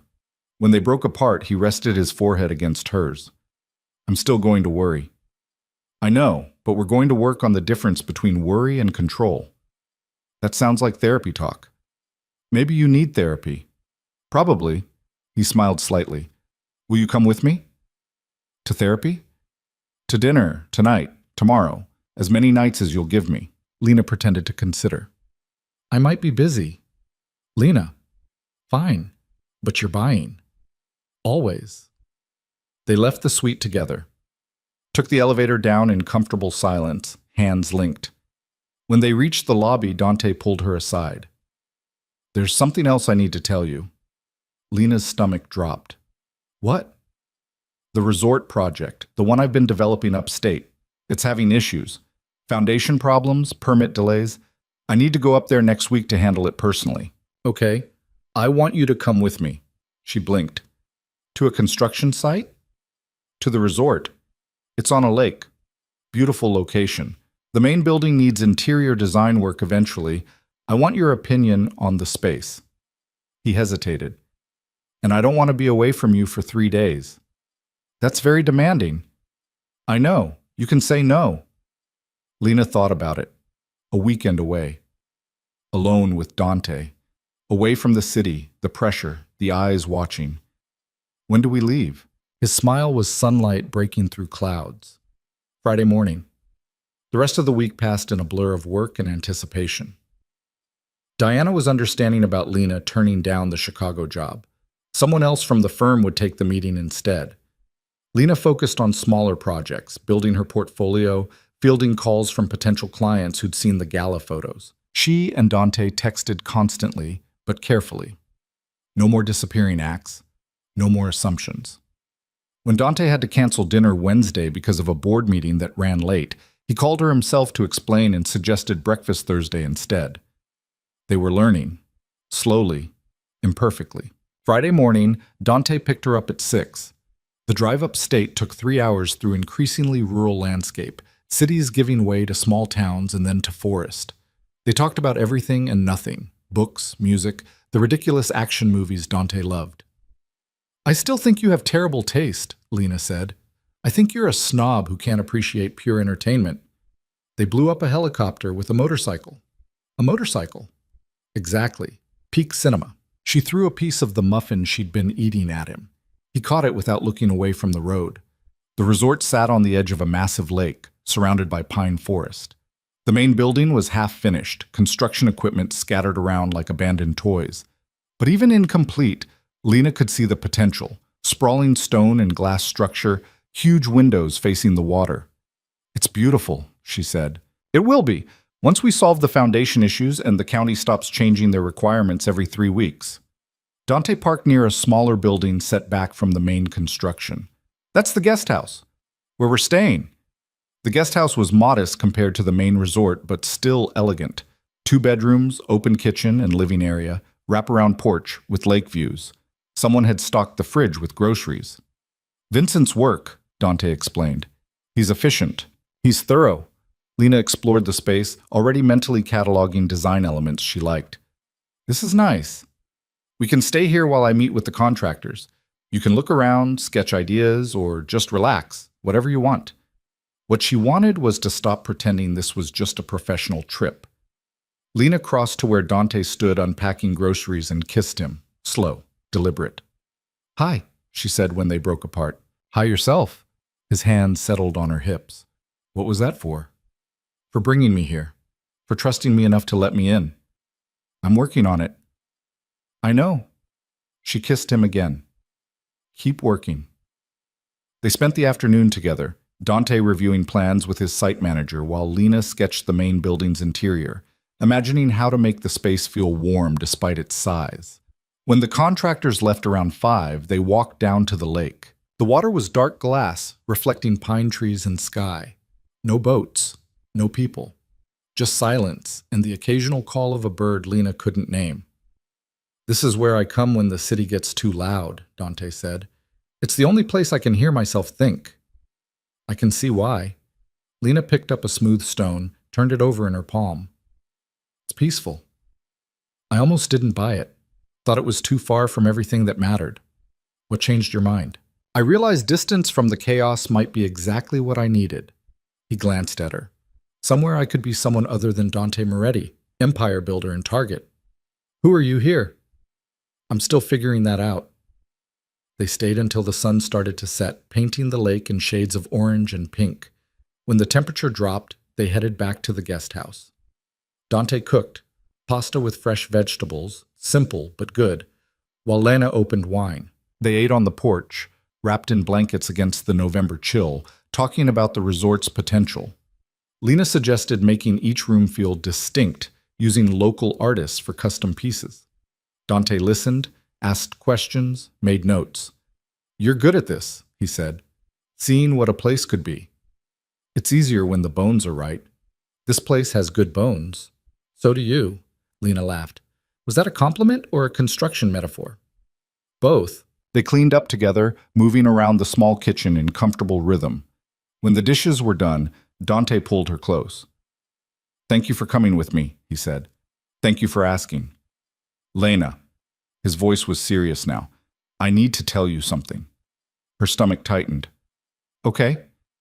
"That situation I mentioned, the associate making threats. I eliminated the problem." "Eliminated how?" "Permanently." He held her gaze. "I want you to understand what that means, what I'm capable of when someone threatens what's mine." Lena's heart was pounding. This was the moment, the place where she could be horrified, could pull away, could see him as the dangerous man everyone warned her about. Instead, she said, "Did he deserve it?" Dante's eyes widened slightly. Whatever he'd expected, it wasn't that. He'd hurt people before. Would have hurt more, including you. His voice was careful. So yes, I believe he deserved it. Then I'm not going to judge you for protecting yourself, for protecting me. You should be afraid of me. I'm not. She touched his face. You want to know what I am? Grateful. Because you trusted me enough to tell me the truth instead of hiding it. Because you're not pretending to be someone you're not. Lena. I know who you are, Dante. I've known since that first night. And I'm choosing this anyway. Choosing you. He kissed her then, hard and desperate, and Lena felt something shift between them. A door opening, a wall coming down. When he pulled back, his eyes were bright. I don't deserve you. Probably not, but you're stuck with me anyway. They moved to the couch, tangled together under a blanket, watching the fire Dante had built in the stone fireplace. The silence was comfortable. Safe. Tell me about your mother, Lena said quietly. The real story, not the version you tell at business dinners. Dante was quiet for a long moment. Then, she was beautiful and sad. She married my father for the wrong reasons: money, status, escape from her own family. And she spent 20 years regretting it. Did she love you? In her way. But she loved escape more. Wine first, then pills, then whatever would make the reality of her choices disappear. His voice was flat, distant. She died when I was 15. Overdose. My father called it an accident. I knew better. Lena's hand found his, squeezed. I used to think if I'd been enough, if I'd been a better son, a less complicated child, she would have stayed, would have fought harder. Dante's jaw tightened. Took me years to understand that her pain had nothing to do with me, that I couldn't have fixed her any more than she could fix herself. I'm sorry. Don't be. She taught me something important. What? That love isn't enough if you don't love yourself first. That you can't build a life with someone who's running from their own. Lena shifted to face him. Is that what you think I'm doing? Running? No, you're the opposite. You face things head on even when it scares you. His hand traced her cheek. It's terrifying and beautiful and everything I didn't know I needed. You're getting sentimental in your old age. I'm 34. Ancient. He pulled her closer, laughing. Keep talking. See what happens. Is that a threat? It's a promise. They stayed like that until the fire burned low and the night pressed close against the windows. Eventually, Dante carried her to bed. His bed, not the guest room. And they fell asleep tangled together, her head on his chest, his arm around her waist. Lena woke sometime in the middle of the night to find Dante awake, watching her. Can't sleep? She whispered. Didn't want to miss this. Miss what? You. Here. Real. She kissed him softly. I'm not going anywhere. Promise? Promise. He held her tighter, and Lena felt the last of his walls crumble. Whatever happened next, whatever threats or complications or dangers his world held, they'd face it together. In the morning, they'd go back to reality. But for now, in this quiet place far from everything, they had each other. And that was enough. Morning came too soon, cold light filtering through the curtains. Lena woke wrapped around Dante like she'd been doing it for years instead of hours. His breathing was steady, one hand still resting on her hip even in sleep. She studied his face in the early light, the sharp features that could turn cold as winter were softer now. Younger. Like the weight he carried had lifted temporarily. His eyes opened, caught her watching. Creepy, he murmured, voice rough with sleep. You were watching me last night. That's different. How? I'm allowed. You're beautiful when you sleep. And you're a liar when you wake up. But she was smiling. They stayed in bed longer than they should have, talking in low voices about nothing important. Dante's phone buzzed repeatedly on the nightstand. He ignored it until the 5th call. I have to take this, he said, rolling away reluctantly. Contractors. Lena watched him pace the bedroom in just his pants, barking instructions in Italian. She understood maybe 3 words, but the tone was universal. Fix it now or find new employment. When he hung up, his expression was dark. Problem? She asked. The permits came through, but now the county's demanding additional environmental surveys. Another 3-week delay minimum. He scrubbed a hand through his hair. This project has been nothing but obstacles. Is it worth it? All the headaches? Dante looked out the window at the lake, silent for a moment. I bought this place 2 years ago. Everyone told me it was too remote, too complicated, but I kept thinking about having somewhere that was mine. Not my father's legacy or the family business, just mine. So yes, Lena said quietly. It's worth it. Yeah. He turned back to her. You hungry? I make decent pancakes. They spent the morning in domestic simplicity that felt surreal given everything else. Dante did make decent pancakes. Lena cleaned up while he fielded more calls. Around noon, they drove to the main building so Dante could meet with the site manager. Lena wandered through the skeleton of the resort, imagining it finished. The bones were magnificent, soaring ceilings, massive windows, natural stone that would age beautifully.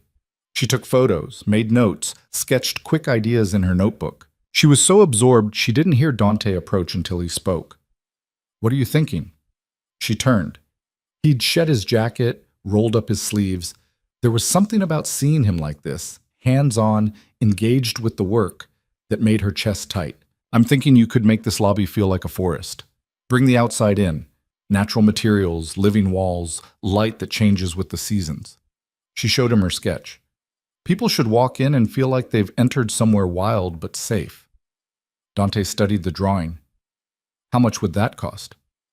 A lot, but it would be worth it. This place shouldn't try to dominate nature. It should complement it. You're right.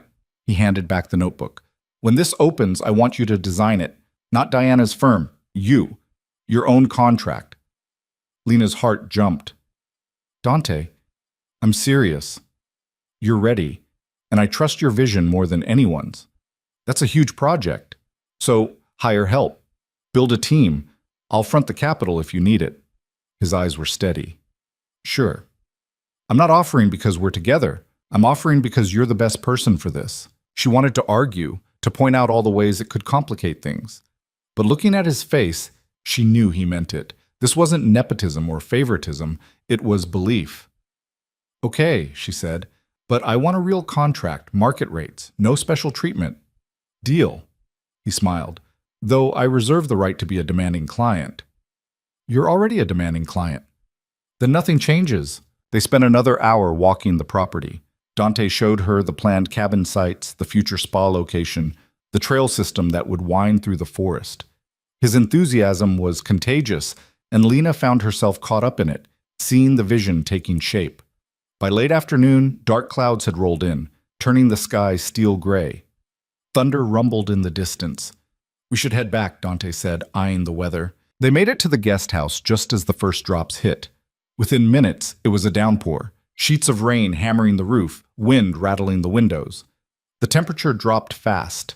Dante built another fire while Lena made coffee. They settled on the couch, watching the storm turn the lake choppy and wild. I love this, Lena said. Being somewhere the weather actually matters. City kid? Born and raised. My mom used to take me to Central Park during thunderstorms. Said it was the only time the city felt honest. Honest how? Like it stopped pretending to be civilized and just was what it was. Loud and messy and real. She sipped her coffee. I think that's why I liked her art. She painted the city the way it felt, not the way it looked. Do you have any of her paintings? A few. Most got sold after she died to pay medical bills. But I kept 3 small ones. Lena's throat tightened. Sometimes I look at them and remember what it felt like to see the world through her eyes, before everything got complicated. Dante pulled her closer. What would she think of me? Honestly? She'd probably say you were too brooding and needed better taste in movies. He laughed. Harsh. She didn't pull punches, but she'd also see past the walls. She was good at that, finding the soft parts people tried to hide. Lena looked up at him. She would have liked you, eventually. High praise. The highest I can give. Thunder cracked overhead, close enough to rattle the windows. The lights flickered once, twice, then died. Great, Dante muttered.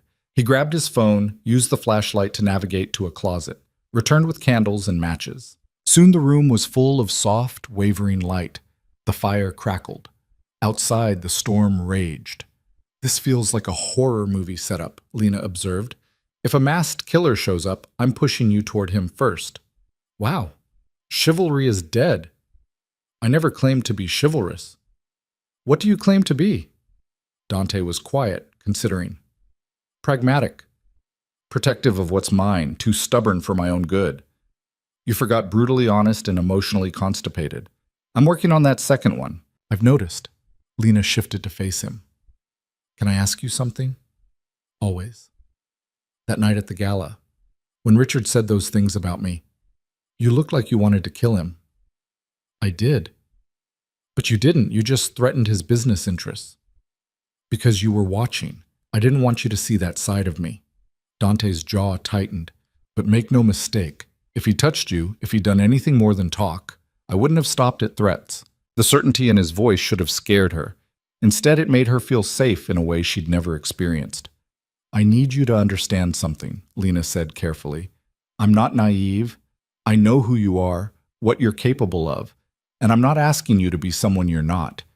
But I need the truth. Always. Even when it's ugly. What if the truth makes you leave? Then that's my choice to make, but lies, secrets, those will definitely make me leave. Dante stared into the fire. My father built his empire on intimidation and violence. He believed fear was the only currency that mattered, and for a long time I thought he was right. That's how I survived when he died, being more ruthless than anyone expected. But you don't believe that anymore. I don't know what I believe, except that the older I get, the more the violence feels empty, like winning fights that don't matter. He looked at her.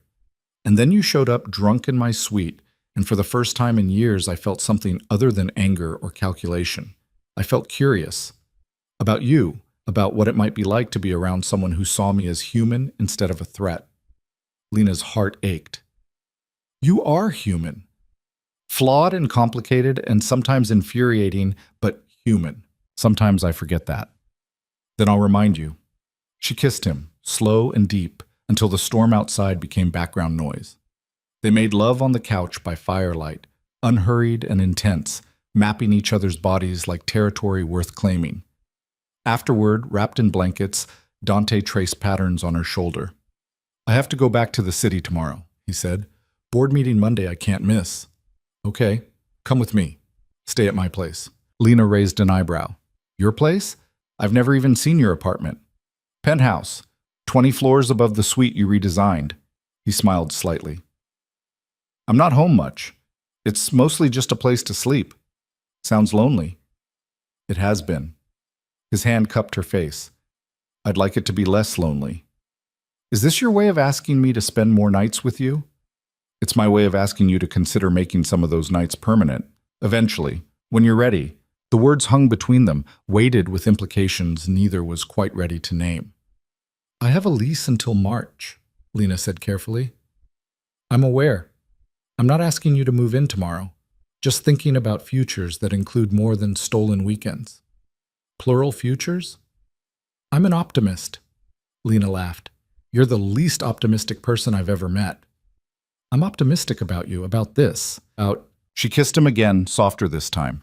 Ask me again in a few months, when we've made it through a real fight and at least one major crisis. Deal. They stayed up late talking, the storm slowly passing overhead. Dante told her about the early days after his father died, the allies who became enemies, the enemies who became allies. Lena shared stories about design school, the professors who'd believed in her, the ones who'd tried to break her. By the time they fell asleep, the rain had stopped and the sky was clearing. Lena's last thought before drifting off was that she'd never felt more seen, more known, more terrifyingly certain that this mattered. Sunday morning, they packed up and drove back to the city. The weekend felt like a bubble that would pop the moment they hit Manhattan traffic. But when they crossed into the Bronx and the skyline appeared on the horizon, Dante reached over and took her hand. Thank you for coming with me, he said. Thank you for trusting me enough to ask. He dropped her at Jess's apartment with a promise to call later. Lena floated inside, still wearing yesterday's clothes, her hair a mess. Jessa took one look and grinned. You had sex in the woods. We were in a guest house. Same energy. Tell me everything. Lena told her most of it over coffee, the storm, the conversations, Dante's offer to design the resort. She left out the darkest confessions, the admissions about violence and fear. Those felt too raw, too private. "He's falling for you," Jessa said when she finished. "We're taking it slow." "Lena, the man asked you to eventually move into his penthouse. That's not slow. That's him trying not to scare you by asking you to marry him next week." "He did not ask me to marry him?" "Not yet, but he's thinking about it. I guarantee it." Lena's phone buzzed. A text from Dante. "Dinner tomorrow? I'll cook." She showed Jessa, who raised an eyebrow. "He cooks for you. You're doomed." "I'm not doomed. You're completely doomed.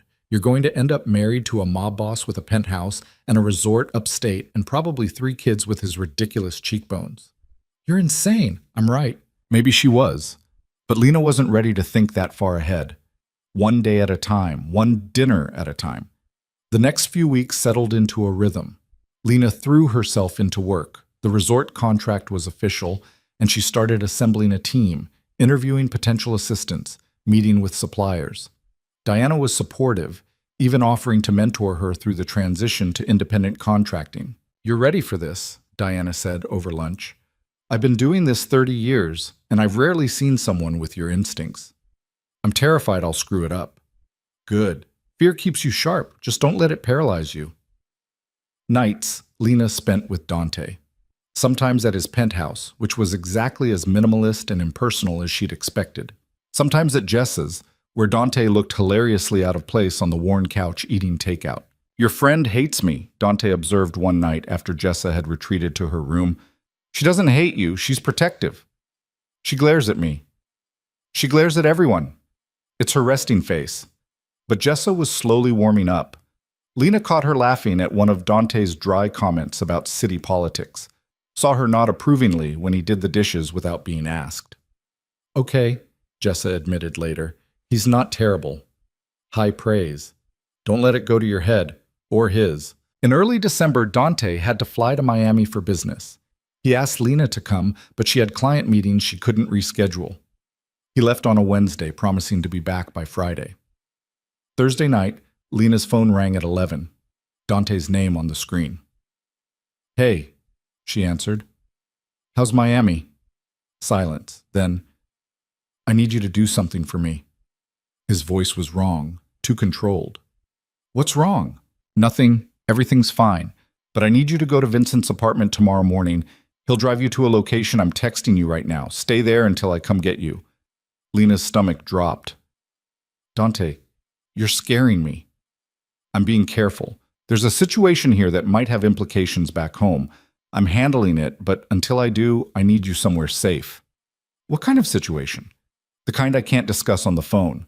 Please, Lena, trust me." She wanted to argue, demand answers, but the edge in his voice stopped her. "Okay, I'll go to Vincent's." "Thank you." He exhaled shakily. "I'll explain everything when I'm back, I promise." "Dante? I love you." The words hit like lightning. He'd never said them before. "What?" she whispered. "I love you, and I need you safe, so please do this." The line went dead. Lena stared at her phone, heart hammering. He loved her. He'd said it like a confession and a goodbye in the same breath. She texted back, "I'll go. But you better come back in one piece, or I'll kill you myself." The response was immediate. "Deal." Then another message with an address in Westchester, followed by, "Vincent will pick you up at 7 a.m., pack for 3 days." Lena barely slept. She threw clothes in a bag, texted Jessa that she'd be gone for a few days, and was ready when Vincent arrived at 7 sharp. He didn't explain anything, just drove north in silence, occasionally checking his mirrors like he expected to be followed. The safe house was a cottage on a private estate, surrounded by woods, beautiful and isolated. "Mr. Moretti will call when it's clear to return," Vincent said, handing her a phone. "Don't use your regular cell. Don't contact anyone except him on this line." "Vincent, what's happening?" His expression softened slightly. "He's protecting you. That's all you need to know." Then he was gone, and Lena was alone in a strange house with no answers and a burner phone. She lasted 4 hours before the anxiety became unbearable. The burner phone rang at 2. "Are you okay?" Dante asked immediately. "I'm fine. Bored and terrified, but fine. Are you okay?" I'm handling it. He sounded exhausted. I'm sorry for scaring you. Then explain what's happening. Dante was quiet for a long moment. One of my father's old enemies resurfaced. He's been making moves in Miami, trying to rebuild power. I came down here to negotiate a truce. It didn't go well. How not well? He threatened to come after everyone close to me if I didn't back off some territory disputes. Mentioned you by name. Lena's blood went cold. How does he know about me? Photos from the gala got published in a society column. He's been watching. Dante's voice hardened. But he won't be watching anymore.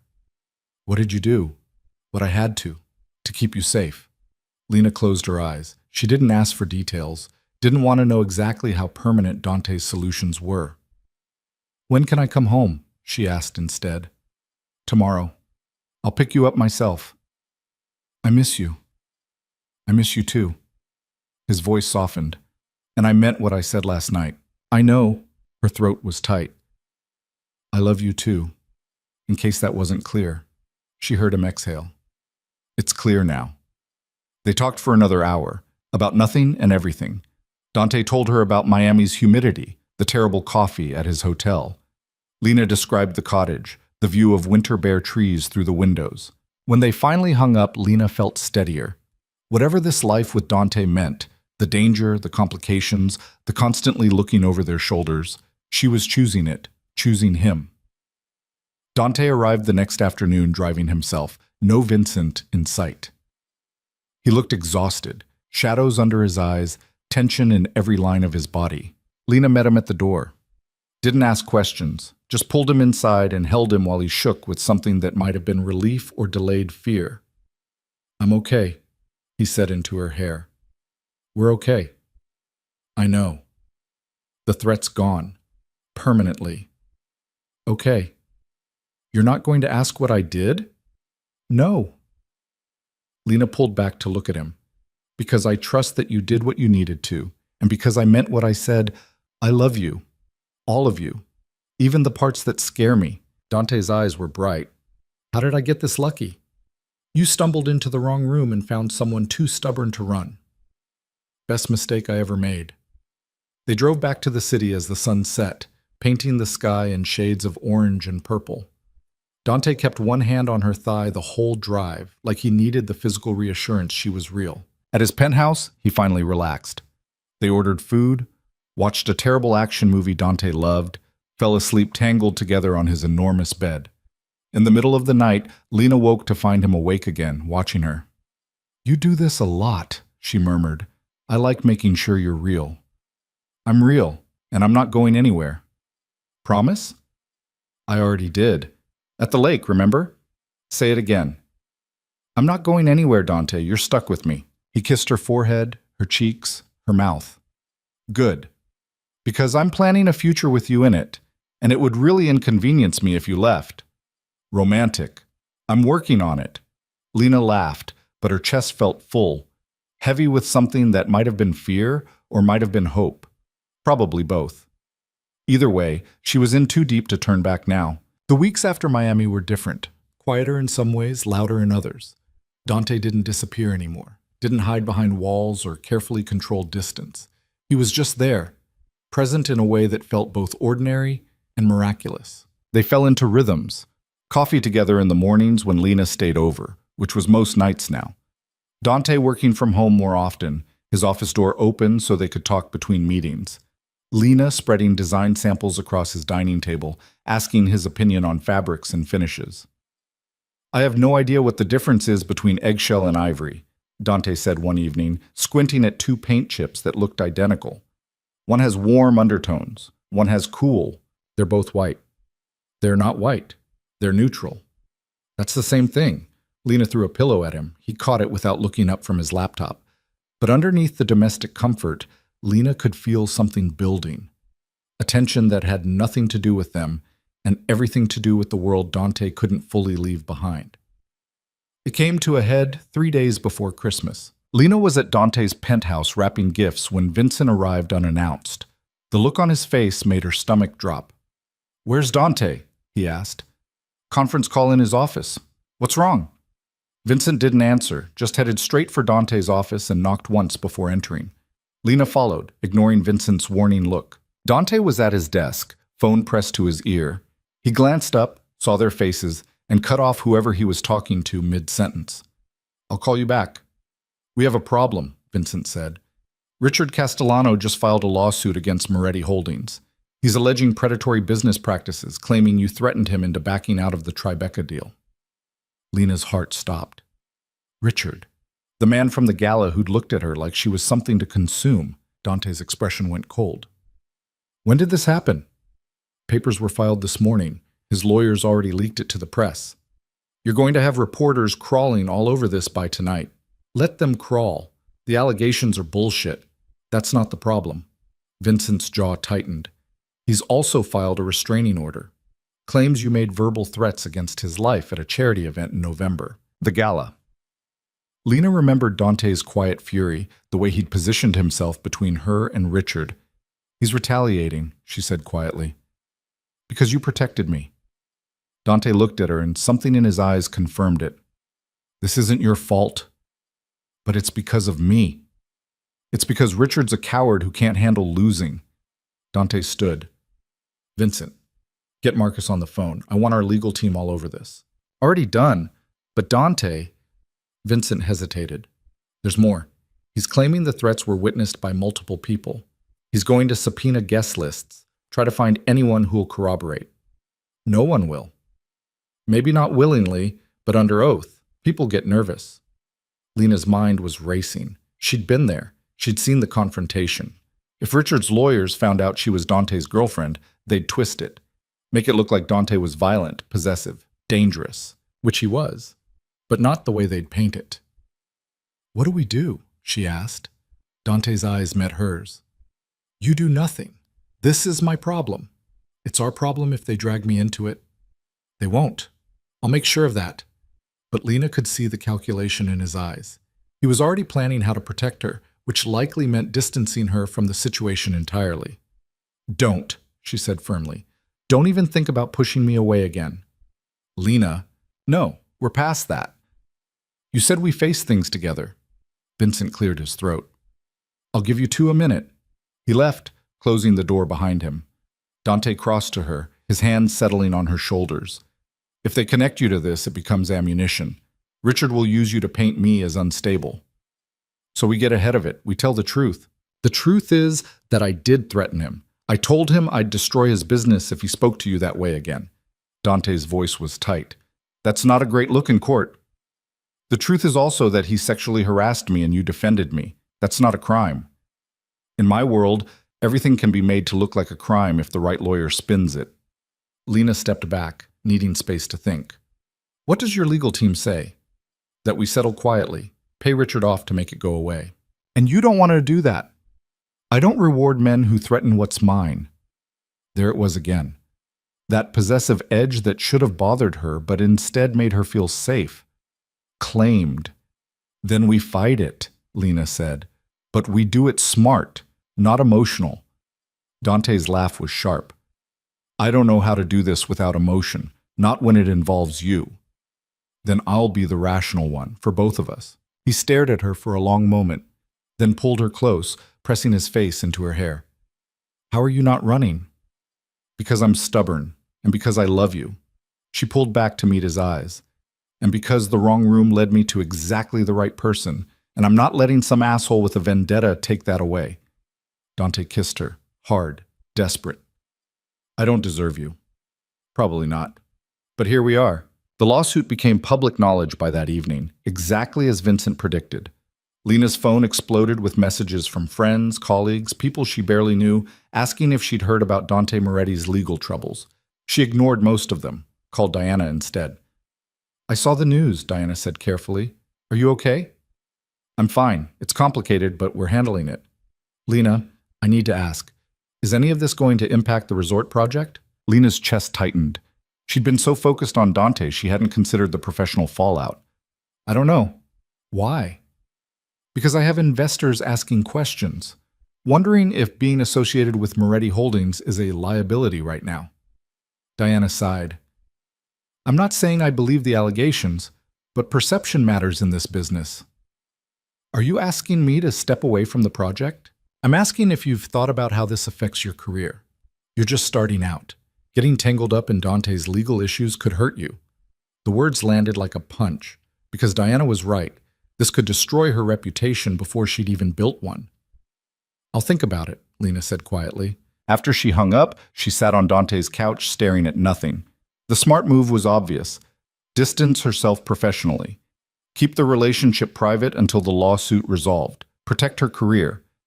But doing that felt like betraying him, like proving that when things got hard, she'd choose safety over loyalty. Dante found her there an hour later, still staring into space. Vincent told me Diana called, he said, sitting beside her. Word travels fast in your organization. He worries. About both of us. Dante took her hand. What did she say? Lena told him, watched his expression shudder. She's right, he said when she finished. You should step back, at least publicly. I don't want to. Lena, this is your career, your future.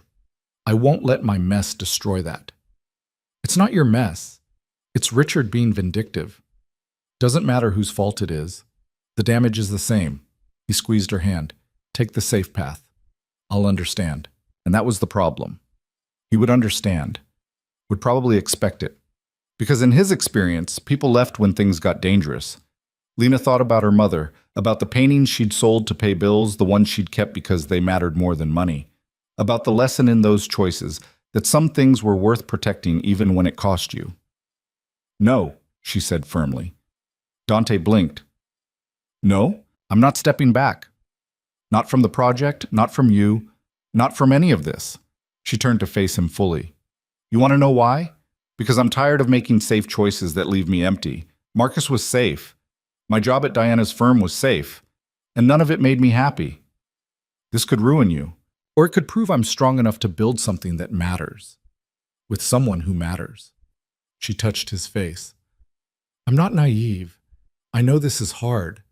But I'd rather fight for something real than play it safe and regret it. Dante's eyes were bright. You're insane. Probably, but I'm your insane.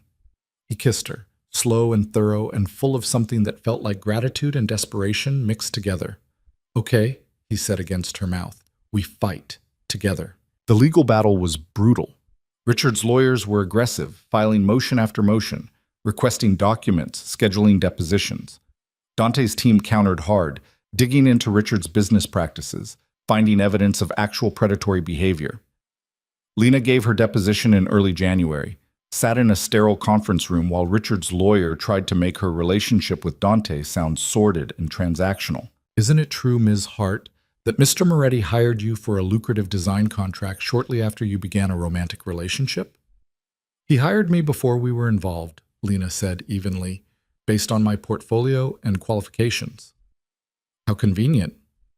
And the resort project? Another lucrative contract with your boyfriend's company? A contract I earned. You can review my designs and credentials if you'd like to verify my competence. The lawyer smiled, cold. I'm not questioning your competence. I'm questioning your judgment. Dating a man with known ties to organized crime, alleged ties, Dante's lawyer interjected, and irrelevant to this case. But the damage was done. By the time Lena left the deposition, she felt scraped raw. Dante was waiting in the hallway, Vincent beside him. How bad? Dante asked. They're trying to make me look like a gold digger sleeping her way to success. His jaw clenched. I'll destroy him. No, you'll let your lawyers handle it legally. Lena grabbed his arm. Promise me. No more threats, no more making this worse. He called you a gold digger. He called me a lot of things. I don't care. I know the truth. Dante looked like he wanted to argue, but he nodded. Okay, legal channels only. The case dragged through February. Lena threw herself into work, partly as distraction, partly to prove she deserved every opportunity she'd been given. The resort designs were coming together beautifully. She'd hired 2 assistants, both talented and hungry. Diana had stopped asking about the lawsuit, which Lena took as tacit approval to continue. In early March, Dante's lawyers found the break they needed. Evidence that Richard had been embezzling from his own company, using shell corporations to hide assets. Nothing to do with the lawsuit, but enough to shift leverage. He'll drop the case, Dante's lead attorney predicted. Once we threaten to expose this, he'll settle quietly. She was right. 2 days later, Richard's lawyers filed to dismiss. No admission of wrongdoing from either side. Just a quiet ending to a loud battle. Dante called Lena from his lawyer's office. It's over. Really over. Really over. Richard's backing off everything. The lawsuit, the restraining order, all of it. Lena sat down hard on her apartment floor. She'd been packing. Her lease was ending in 2 weeks, and she'd been avoiding thinking about where she'd go next. Are you okay? Dante asked. I'm fine, just relieved. Me too. He paused. Where are you? My apartment? Packing? I'm coming over. He showed up 30 minutes later with champagne and Thai food. They ate on her floor, surrounded by boxes, toasting the end of the nightmare. I have a question, Dante said as they finished the pad Thai. Okay. Your lease ends in 2 weeks. It does. And you've been avoiding talking about where you're going next. Lena set down her container. I've been busy. You've been avoiding. He shifted to face her. Move in with me. Her heart jumped. Dante, I know we said we'd wait, but we've been through hell together and come out the other side. I don't want to spend another night wondering where you are or if you're safe. His hand found hers. I want you in my space, making it less empty. Arguing with me about paint colors and leaving your design samples everywhere. That's very romantic. I'm working on it, he smiled. What do you say? What? Lena looked around her tiny apartment. At the boxes half packed, the life she'd been building that suddenly felt too small for who she'd become. Okay, she said. But I'm redecorating your penthouse. It looks like a hotel room. Deal. Make it a home. They sealed it with a kiss that tasted like champagne and promise. Moving in was chaotic and perfect. Lena filled Dante's sterile penthouse with color and warmth, vintage furniture mixed with modern pieces, plants in every window, art on the walls. Her mother's 3 paintings got prime placement in the living room. Dante pretended to complain about the clutter, but she caught him smiling at the breakfast table she'd insisted on, the reading nook she'd created by the windows, the way their lives tangled together in the shared space. It looks lived in, he said one evening, pulling her onto the couch beside him. That's the point. I like it. He kissed her temple. I like you here. Good, because you're stuck with me now. The resort project consumed most of April and May. Lena spent long days upstate overseeing installation, managing her team, solving the 1,000 small crises that came with a project that size. Dante visited when he could, watching her work with undisguised pride. You're incredible at this, he said one afternoon, watching her direct contractors on a complicated ceiling installation. I'm bossy at this. Same thing, in the best way. The resort opened soft in June, limited guests, mostly friends and investors getting a preview. The main lobby looked exactly as Lena had envisioned, a forest made intimate, wild beauty tamed just enough to be welcoming. The reviews were overwhelming. Design blogs called it revolutionary. Travel magazines featured it in summer roundups. Diana called to congratulate her, admitting she'd been wrong to doubt. You proved me wrong, Diana said, about being ready, about handling the pressure. I'm sorry I didn't trust you sooner. You were protecting your firm, I understand. Still, you're the real deal, Lena. I hope you know that. Lena did know. Finally. After years of doubting herself, of trying to prove she belonged, she'd built something that spoke for itself. In July, Dante surprised her with a weekend trip. Wouldn't tell her where they were going, just told her to pack light and trust him. They drove upstate, but past the resort. Higher into the mountains, to a lake Lena didn't recognize. Where are we? She asked. You'll see. He pulled up to a small cabin, weathered wood, wraparound porch, dock extending into crystalline water. It looked like something from a postcard. I bought it last month, Dante said. It needs work. A lot of work, but I thought... He stopped, started again. I thought maybe you'd help me make it ours. A place that's not about business or empire or any of that. Just us. Lena's throat was tight. You bought us a cabin? I bought us a future. One that has quiet mornings and a place to disappear to when the city gets too loud. He took her hand. What do you think? I think you're getting sentimental in your old age. I'm 35. Ancient. He pulled her close, laughing. So you'll help me fix it up? On one condition. Name it. We put a reading chair on that porch for watching storms. Deal.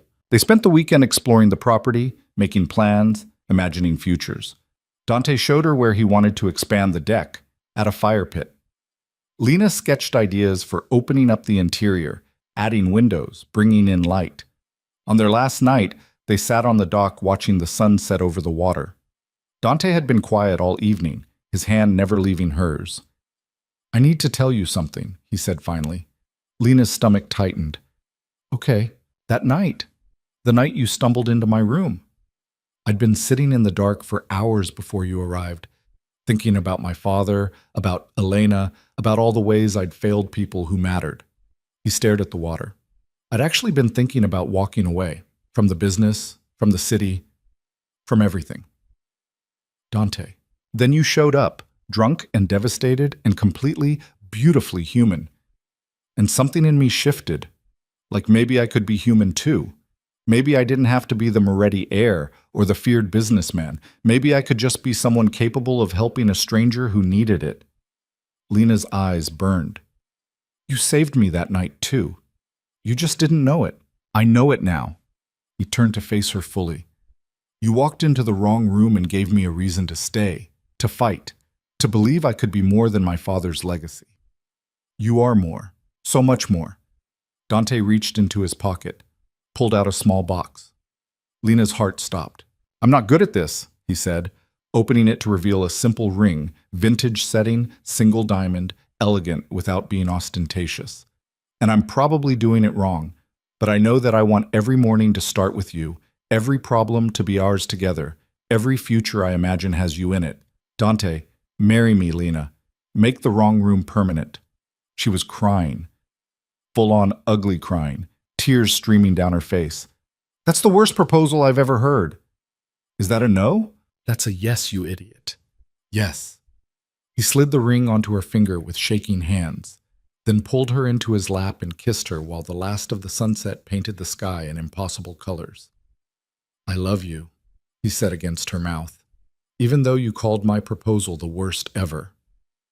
I love you too, even though you're emotionally constipated and have terrible taste in movies. We're going to be a disaster, the best kind. They married in September in the suite where they'd met. Just close friends, Jessa, Vincent, Diana, a handful of others who mattered. The ceremony was simple. Dante cried, which shocked everyone, including himself. Lena laughed through her vows. The reception was at the resort, the space she'd designed filled with people celebrating love that had started with a mistake and become inevitable. To wrong doors and right people, Jessa toasted, grinning at them both. To second chances, Vincent added. To building something beautiful from chaos, Diana said, raising her glass. Dante pulled Lena close, his hand settling at her waist in that claiming gesture she'd come to love. To my wife, he said quietly, just for her, who saw past the walls and stayed anyway. To my husband, Lena replied, who protected a drunk stranger and somehow became my home. They kissed while their friends cheered, and Lena thought about all the moments that had led here. The betrayal that sent her to the wrong floor. The storm that kept her there. The courage it took to keep choosing each other when it would have been easier to walk away. A year later, Lena stood in the presidential suite at the Crimson Tower, studying the plaque Dante had insisted on installing by the door. It read, "The Heart Suite in elegant script, a tribute to the woman who'd transformed not just the room, but the man who owned it." You're going to make me cry again, she said, touching the letters. That's the plan. Dante wrapped his arms around her from behind. I want everyone who stays here to know that this room changed my life. It's just a room. It's the room where I found you, where I learned that wrong turns can lead to exactly where you need to be. He turned her to face him. And where I'm asking you to take one more leap with me. What kind of leap? He placed her hand on her stomach. The kind that involves tiny humans and sleepless nights and me having absolutely no idea what I'm doing. Lena's breath caught. She'd suspected for a week, but hadn't been ready to say it out loud. You know, Vincent told me you asked him to buy prenatal vitamins last week. He's terrible at keeping secrets. I'm going to kill Vincent. Don't. He's going to be the godfather. Lena laughed and cried simultaneously. We're having a baby. We're having a baby. Dante's voice was full of wonder and terror. I'm going to be terrible at this. Probably, but you'll figure it out, same as everything else. Will you help me? Always. They stood in the room where their story began, holding each other while the city sparkled outside the windows. Lena thought about her mother's paintings, about the lesson in seeing beauty in chaos, about the courage it took to stay when every instinct said, run. People talk about fate like it's this perfect thing, some grand design that makes everything make sense. But Lena had learned that life was messier than that. It was wrong rooms and bad timing and choices made from fear or desperation. It was stumbling into darkness and finding someone willing to share it with you. What mattered wasn't the mistakes. It was what you built from them. The family you chose, the love you fought for, the future you created from the wreckage of plans that fell apart. She'd walked into the wrong room looking for escape and found a home instead. Found a man who was broken in different ways but fit with her imperfections like they'd been designed for each other. Found herself in the process, the woman who could design beautiful spaces and fight for what mattered and choose love even when it was complicated. What are you thinking? Dante asked. That I'm glad I hit the wrong button that night. Me too. He kissed her forehead. Best wrong turn either of us ever made. They left the suite hand in hand, ready to face whatever came next. The baby, the resort expansion Dante was planning, the life they were building piece by imperfect piece. Because the wrong room had taught them both something essential, that sometimes getting lost is exactly how you find your way home, and that the people worth loving are the ones who see you at your worst and choose to stay anyway, building something beautiful from the broken pieces you brought together. The elevator doors closed on the Heart Suite, on the room where everything began. But the story was far from over. It was just getting started.